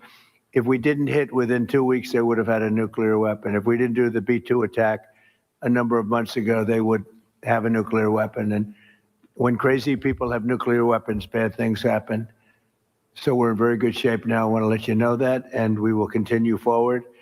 But it's a great display of military strength, and I'm very proud to have, with some of the people in the room, both senators and congressmen, we rebuilt, and women, we rebuilt our military during the first term, and we're using it a little bit more than I thought we would have to. Venezuela worked out really great. We have a wonderful relationship with the president and the various representatives, and we're taking out hundreds of millions of barrels of oil, and that goes to our benefit and to Venezuela's benefit. They'll be doing better than they've ever done before, and we will get a big piece of that, and we'll also make life wonderful for the people of Venezuela who have been very, very badly hit. So that's a lot said in a short period of time, but you can witness it for yourself. And now we'll get on to something that I'm very proud of, because it was sort of my idea, like very much so. Build your own power plant. And everybody thought I was kidding. They said, really, you can do that? How would you do that? I said, we'll get you fast permits, and you'll build your own plants, but we're going to discuss it in great detail with the biggest people in the industry and some of our great leaders and senators. And congratulations on the Medal of Honor for your 100-year soldier. You know, 100 years old, 101 to be exact. And Daryl's been fighting that he get the Congressional Medal of Honor for many years, Daryl, right? Mr. President, I give you all the credit for overcoming the lawyers in the Department of the Navy in a way that I thought was amazing. Yeah. And Well, nobody could have done it but you. Ago. Maybe it'll be a long. We had to get it to him a little bit quickly, but he looks like he's in good shape. He's got some years left, right? He's planning to come back here for your next Medal of Honor ceremony, and he's also going to be the star at Tailhook this summer if you want to come to Reno. Well, I congratulate you for that success. That was amazing. He didn't stop. I've known him a long time. He never stops. So congratulations. It's very nice. We're here this afternoon for a historic signing that will help keep down utility bills very, very substantially, and electricity prices for millions of Americans, and in many cases for a lot of people that don't really understand why they're going up, but they're not going to be going up. They're going to be actually going down.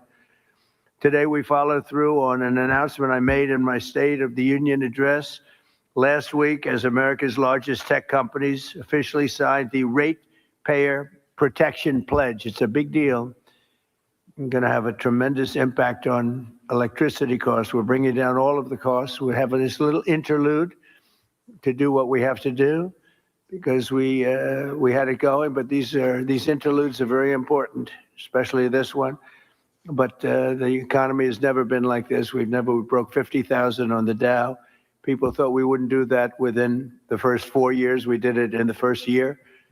And we brought 7 on the S&P, 7,000 on the S&P. They said that's even less likely to happen.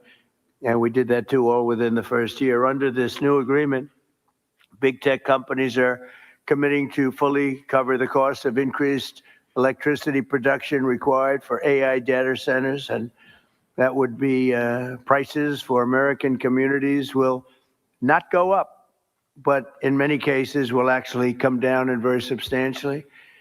Because, you know, the data centers, and you people are so big, you're the biggest in the world, but they've developed a little bit of a bad public, they need some PR help, because people think that if a data center goes in, their electricity prices are going to go up, and that's not happening. It's not going to happen. And for the areas where it did happen, it won't happen anymore because they never had this alternative.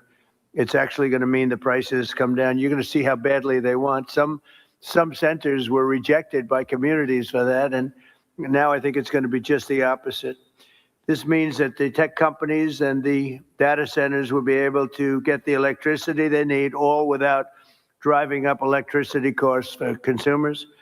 This is a historic win for countless American families, and will also make our electricity grid stronger and more resilient than ever before. So that's part of it. It's going to be strengthened up, and they're going to be getting a lot of excess electricity from the data centers where they build their own plants. They're going to be creating their own electricity. We're pleased to be joined today by Speaker Mike Johnson, who's got a difficult job, but he does it as easy as anybody I've ever seen do that job. It's never easy when you have a majority of 2, or sometimes less.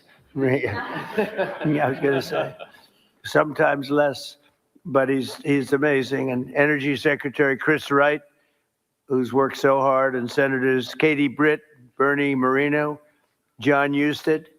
Thank you, everybody. Really great. Thanks, Katie. Representative Darrell Issa and Derek Van Orden. Thank you both. And Derek, thank you. Nice to see you.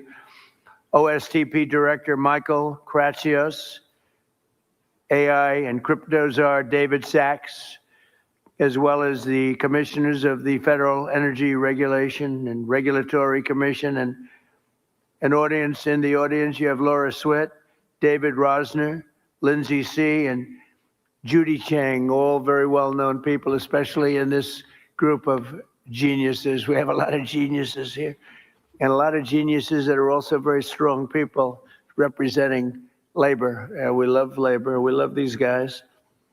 I also want to recognize the industry leaders here to sign the pledge, and this is a pledge that's going to be a very important pledge to the country and to their companies also. They benefit also very substantially, including President of Google, Ruth Porat. That's a good company.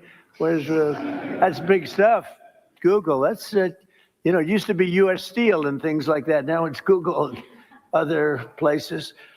President of Meta, Dina Powell, who was with me. Dina Powell was with me for a long time, and I called up Mark and I said, congratulations, that was a good hire, right? That was a good hire. She's fantastic, and her husband is fantastic.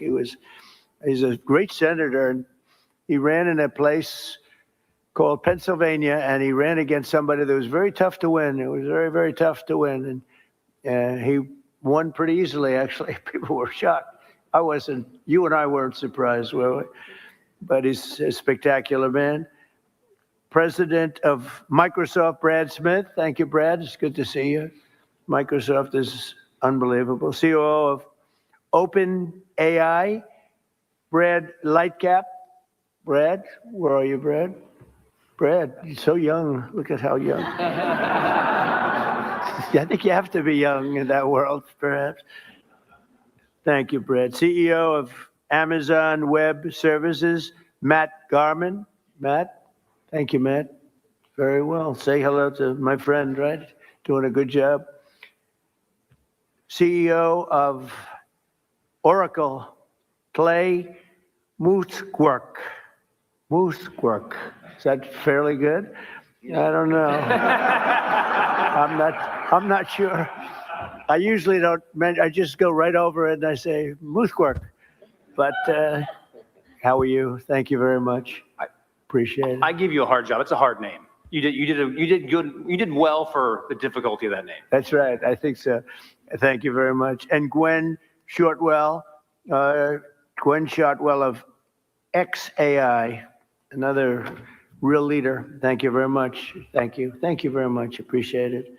And say hello, right, to a special person. The last administration, their allies in Congress gave us the worst inflation in, I say, the history of our country, but they say 48 years. So I'll take either one. It doesn't matter. The press gets very upset when I say in the history of our country. They get very angry about it, actually. They say it was only 48 years. I say, you know, in some ways, 48 years sounds worse because it's very specific. But it sounds a little worse. But either way, take either one. And the ruinous energy policies were a big reason why many working families' utility bills increased more than 30% during the Biden administration, the worst administration in the history of our country. That's why on day one, I declared a national energy emergency. We had no choice but to do that, and signed an executive order to dramatically accelerate construction of new energy infrastructure, which we are doing at record numbers. And we're rapidly bringing down those costs, very rapidly. We inherited a mess. I say it all the time. We inherited a total mess. And in many cases, we've fixed it, but we're fixing it. And we'll always be fixing it. We're going to make it better and better and better. Many Americans are still concerned that the massive energy demand from AI data centers could drive up their electricity bills in the future, and we understand that. By 2035, energy demand is expected to more than triple. Can you believe it? A lot of it is AI, and it's also all these big plants that are being built all over the country. They're coming in from Canada and Mexico, from Germany, from Japan, from South Korea. They're all coming here to build cars again. You know, we lost 54% of our car industry because we had presidents that, honestly, on trade and business, they didn't know what the hell they were doing. I could say the same thing for the chip industry. We lost the chip industry, but it's all coming back. You could have stopped it so easy. All you would have had to do is put a charge or a tariff on. If you wanted to leave the United States, that's fine. You can go to Taiwan or anywhere you want. But if you're going to make your product and sell it back in here, you're going to pay 100% or 200 or 300% tariff. And nobody would have ever left. But they missed that opportunity. But it's not going to matter now because it's all coming. They're all coming back. By 2035, energy demand is expected to more than triple. Under the Ratepayer Protection Pledge we're signing today, the big tech companies are making 5 important commitments to keep utility prices down for American consumers. First, these companies are committing to provide or pay for all power generation and electricity needed for their AI projects, which is massive. And where possible, they'll add capacity to the grid by building new power stations. So they're going to be making their own electricity. They're not going to be taking from the grid, and they will actually probably, based on what I'm seeing, they're building overcapacity, and they'll be able to sell that overcapacity at very low prices into the grid. In addition to that, we're fixing the grid. Now, if we didn't do this, this was, I believe, I don't know, nobody's going to challenge you, won't challenge me. I think this was my idea. I said, wait a minute, we can't, when I first got involved with AI, they said, we will need triple the energy. Think of this, triple the energy of what we have now. Some people said double. I said, whether it's double or triple, that's crazy. And that was just for AI. It is incredible. And when you see the buildings we're talking about, you start to understand it. But unless you saw it, buildings that go for miles, buildings that are so big, buildings that cost $60 billion. I said, you mean $60 million? When I first got involved, they said, we're building a $60 billion building. I said, you mean 60 million? 60 million is a big building. It's not that big, but it's pretty big nowadays. They said, no, sir, we're going to spend 60 billion. But now it's like 100 billion and 150 billion.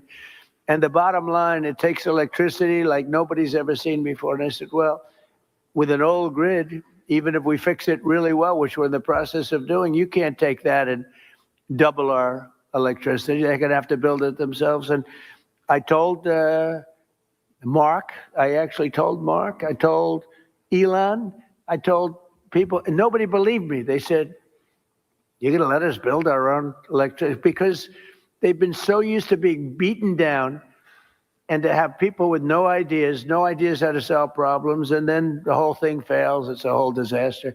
They said, no, I'm serious. And in one case, they submitted plans, and they didn't do what I told them. And when I called them, I said, why don't you have your plant here? We thought you were kidding. Are you serious? You really? They couldn't believe it in a good way. They said, it's too good to be true. And I said, no, it's not. And here's the other thing. You'll have your approvals within 2, 3, or 4 weeks. It used to take 20 years to get it prior to rejection. So in other words, you go 20 years prior to rejection. They'd vote. I've known many plants where they've been, I knew people, they started off young. They were young trying to get approvals for a stupid plant, one plant. Their whole life was devoted to getting this plant. And around 22 years, in one case, 22 years later, he got rejected. I said, that's not good. He wasted, let's say, half of his working life on getting an approval, and he didn't get, now we get it in 2 weeks, 3 weeks, maybe 4 weeks. When I came in originally in my first term, we had 2 big LNG plants in Louisiana. Okay. He's not going to talk about, he obviously started off with talking about Iran, but he didn't, he's not going to continue. He's talking about other things that he's got going on. They got other things going on, which is interesting. But of course, the saga still continues, guys. Let me see if there's any more updates. See what's going on.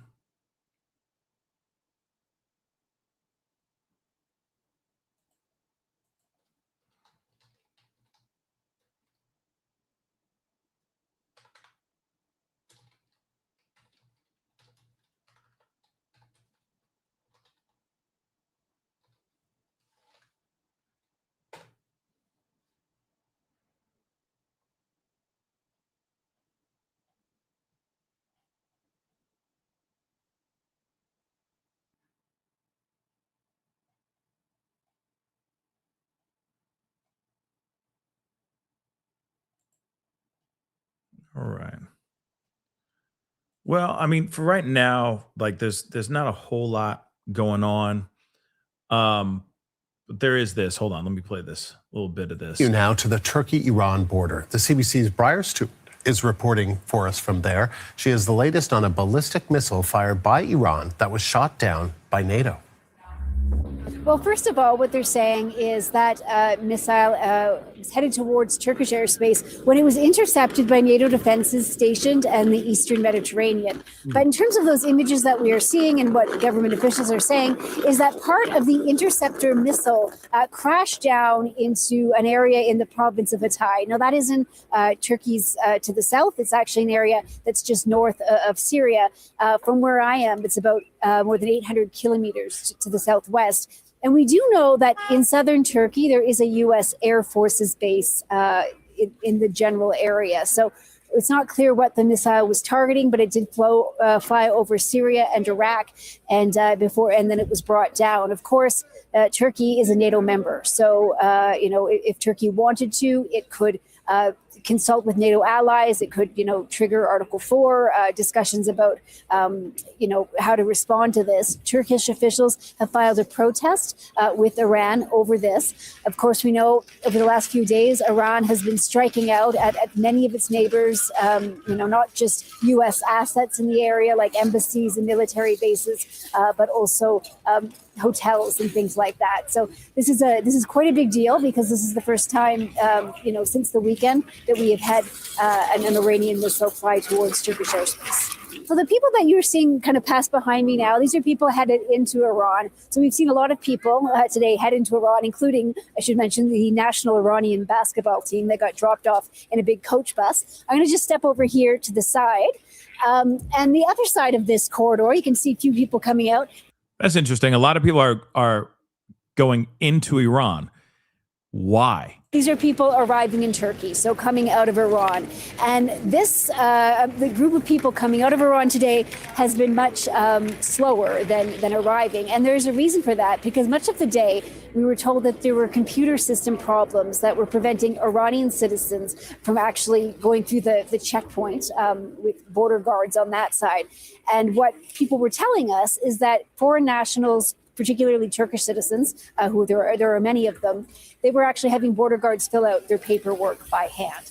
Now, in terms of the picture with Canadians, Global Affairs Canada says that nearly 3,000 Canadians are registered as being in Iran, but that's likely just a fraction of the amount of Canadians or permanent residents that are in Iran, because we know that not everybody registers, and also it's very difficult for people in Iran right now to reach out to others, given the widespread internet outages. There is a consular team from Ottawa, a small team, 4 people on the ground here, that has been deployed to try to assess the situation. I spoke with one of the team members a little earlier about their role here. Take a listen. For the time being, we gathered from local authorities that only a handful of Canadians crossed through that border crossing in the last few days. So interesting that you have, you got missiles being shot towards Iran, towards Turkey. Of course, there were people, NATO was able to intercept those missiles from actually doing anything bad. But, again, it's like, what's going on here? Are they just trying to poke, and start some problems with neighboring countries to maybe get them involved, and then obviously everything turns into a full-on world war, or not? Like, what's really the purpose of them trying to throw jabs at Turkey when, like I said, Turkey wasn't even part of this conversation, and now they're getting dragged in this mess, right? It's like, yo, I wasn't even in this group chat, and now you're putting me in there. Why are you putting me in this group chat? Thank you very much, but I'm not interested, right? It's pretty insane what we're seeing here, right? Let me grab some of these super chats here really quick. So, Ride, thank you so much for the love. I appreciate it. If they've been threatening the U.S. for 48 years, then it couldn't be the major of a threat. Iran can reach us. Iran can't reach us. I'm sorry. This administration disgusts me. Yeah, I mean, like I said, they have not given us a full reason on why. Trump and the administration has not given the American people a full-on reason why they took the first punch. They threw the first punch. Why did they throw the first punch? Why were they behind this huge attack that happened, Friday night, early Saturday morning? Why did that happen? They have not explained that entirely. They have not given us a straight answer, and that's a huge problem. Then the other thing too is, I forgot to mention this too during the press conference. There were reporters. There was one reporter that did ask, "Hey, that school that all-girls school that was bombed, and over 100 kids lost their lives. Was that America's fault?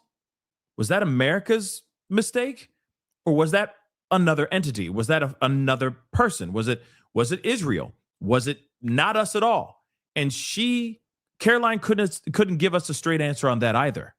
That's a very, very important question to get answered. Was that a mistake done by America, or was that something else? But they're not even doing that. We're not hearing any of that, right? They can't give us a straight answer, which is a massive, massive problem. Why did we throw the first punch? What imminent threat did y'all know about that we don't know about? What's going on here? Did we make a mistake and take the lives of 100 girls at this school? They're minding their own damn business. What's going on here, right? And right, let's not forget, what's the end result? What's the end goal here? When is enough is enough? Can we get a straight answer on that? They can't, and that's a huge problem. Okay, it's only Cleo. Thank you so much for the love. No es una buena idea. Yeah, that is not a good idea. no es una buena idea. I'm going to have to say that a couple thousand times, so I'm used to that. But no es una buena idea. That's not a good idea. Yeah, it's definitely not a good idea. This whole situation is not a good idea. It's all a mess. We're learning Spanish. You know what I'm saying? We're flowing. We're just going here. We're becoming trilingual. We're going to eventually be quadrilingual. We're going to learn so many different languages. It's going to be crazy up in here. We're going to be speaking in Mandarin by the time we get to, 1 million subscribers. Wouldn't that be wild? But anyway, no glow. Yeah, Copper, no glow. No cabron, no glow, no glow. But let's continue. Amy, thank you so much for being a member. Why won't this work? Thank you so much for being a member. I appreciate it. For 6 months, I appreciate it. Thank you for your continued work and dedication to keeping us updated. Much love from North Carolina. Thank you so much. I appreciate that. And Mimi, thank you so much for the super sticker, of course. Thank you so much, everybody, for your support and just being dope. Okay, just being here really means a lot. All right. But guys, here's the thing. What the hell's going on? Why is this happening? Are we okay with this? I know there's some people who are like, yes, let's do it. You know what I mean? Do it. America, America. To me, I really want to know what the end goal is. I want to know what the imminent threat was. Okay? What was the imminent threat that they said we had to do something now? We had no other choice. You don't understand. We had no other choice. We had to do it, right? That's what I'd like to see. You see what I'm saying? But right now, we're not seeing, they're not giving us all the facts. They're not giving us everything. In fact, let's not forget, Homeland Security apparently received some serious threats that they have major concern on the safety of America. After the attacks that we were a part of, that we threw the first freaking punch, that's for sure. Okay, this time we threw the first punch. All right. So after we threw the first punch, suddenly Homeland Security received a whole bunch of information saying that we are in some serious, we should be worried. Right? But they weren't even willing to give us that information at all. So how are we supposed to know what's good, what's bad, what's going on, right? When they're not giving us anything at all. They're not giving us a damn thing. That to me is a huge, huge problem. Is there something else bigger going on here for Trump and the administration's benefit? I don't know. But a lot of this is getting crazy, and we all deserve answers. But they're being very vague about everything, and they've done this to us before in the past. I'm sorry, but I call it like it is. They have been very vague. They've been lying to us like crazy. Yeah, the likes of Kristi Noem is getting her ass handed to her, okay, in a congressional hearing right now as we speak. It's day 2, I think, of her congressional hearing, right? I think it's day 2 or 3. Either way, she's getting destroyed, all right? She has a lot of explaining to do. There's a lot of weird workings going on behind the scenes. And now she is on the chopping block. But here's the thing, though, too. I'm just going to say it because I just feel it in my soul to say it. It is day 2 of her congressional hearing. Thank you so much, Gemini. But here's the thing. I'm just going to say it because it just feels right to say it.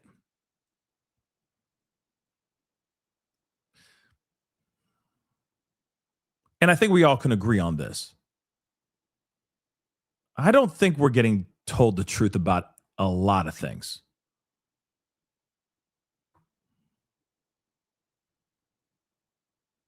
Now, I know I might sound crazy, or you might be on the same page with me. And no, I'm not wearing my tinfoil hat.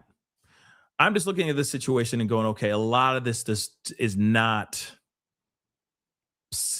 none of this is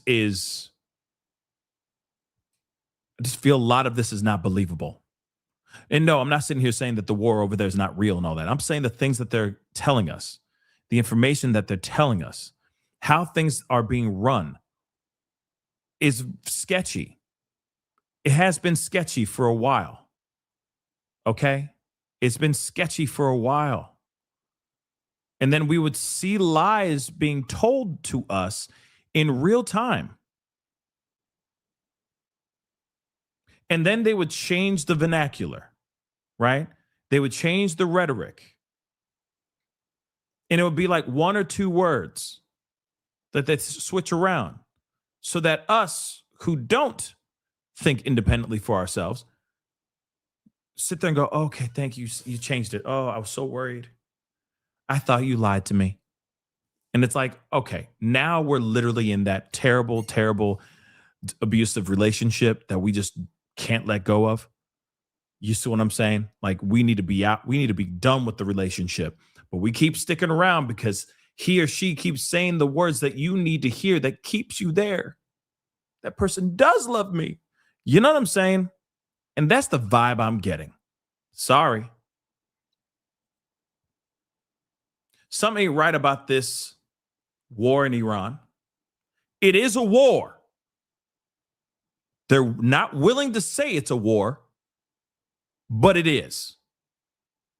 Because Trump, is too busy. He's so hell-bent on trying to stay in that, under that name, President Peace. But geez, man, this sure as hell smells, walks, talks, and looks a whole lot like war to me. And you could put God in all you want. You could say the Bible. He's been anointed by the Lord. Oh, yes, he's been anointed by the Lord. That lovely Lord, he's been anointed. Haven't you seen it in the Bible, love? It's right in there. Stop. Just stop. No amount of excuses are going to get all of us to be totally okay with what's going on overseas. And here's the thing. No amount of Bible scriptures or holy water being sold online by these preachers being, oh yes, what the Lord said is coming into fruition, everybody. Woo! The Lord is good, and he said President Trump is anointed.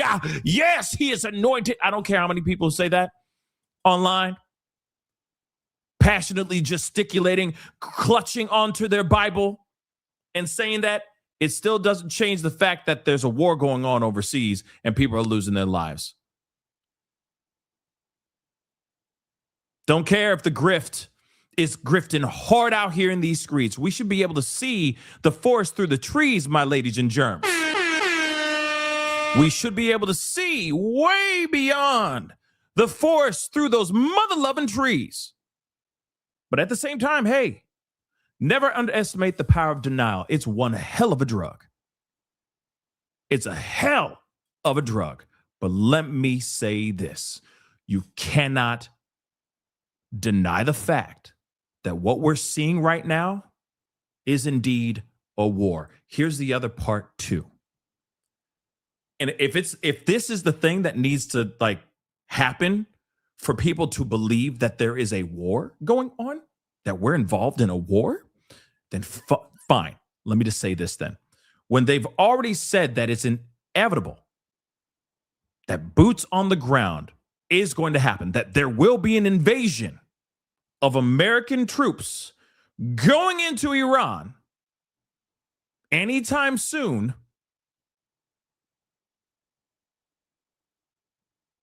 just know that's a war. Oh, you can hold on to that until we actually put boots on the ground. But this is not the Lord's work. This is not the Lord's work. This is not at the Lord's bidding. It is not. What's going on over there is wild. The Trump administration needs to give us a straight answer. What happened? Why is this happening? What's this imminent threat? What made you realize, okay, it's time to strike now more than ever before?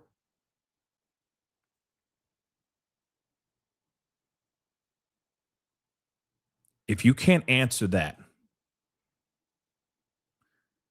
then don't blame the people who are sitting there thinking out loud, hey,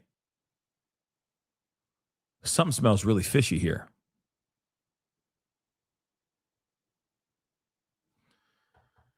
Anyway, guys, that is the show. I appreciate all y'all for being here. It really means a lot. We're going to keep an eye on this, of course. I'll be back on this evening to tell you guys more about what's going on, more updates and whatnot. Okay? We are keeping an eye on the Nancy Guthrie case. Okay? We are keeping an eye on the Nancy Guthrie case, but we're still waiting for more updates. I just did one in the middle of the show, but scrub through, you'll find it. This is absolutely crazy, guys. Crazy. But we'll continue watching as the world burns. We'll see what goes on. So please do me a favor. Hit that like button down below. Crush it, do what it do. Hit that reaction button if you're watching on these other platforms. If you are watching on these other platforms like Facebook, X/Twitter, Instagram, TikTok, Rumble, Twitch, Kick, make sure you hit that subscribe button. Subscribe. We're watching. We're going to keep on watching. Trust me. When something pops off, I might be back on here very soon. So make sure you subscribe to my YouTube channel. Hit that notification bell. Set it to all so you know whenever I go live, whenever I upload, because honestly, it is random. Hit that join button down below. Become a member. Check out my Patreon. And of course, check out the wonderful store, online store that I have called PascalMerch.com. Go check it out. Okay, guys? Anyway, guys, it is time to get going. Much love to you guys. Stay safe out there. And we'll talk to you soon. Be good to yourselves. Be good to one another. This is The Pascal Show. Bye.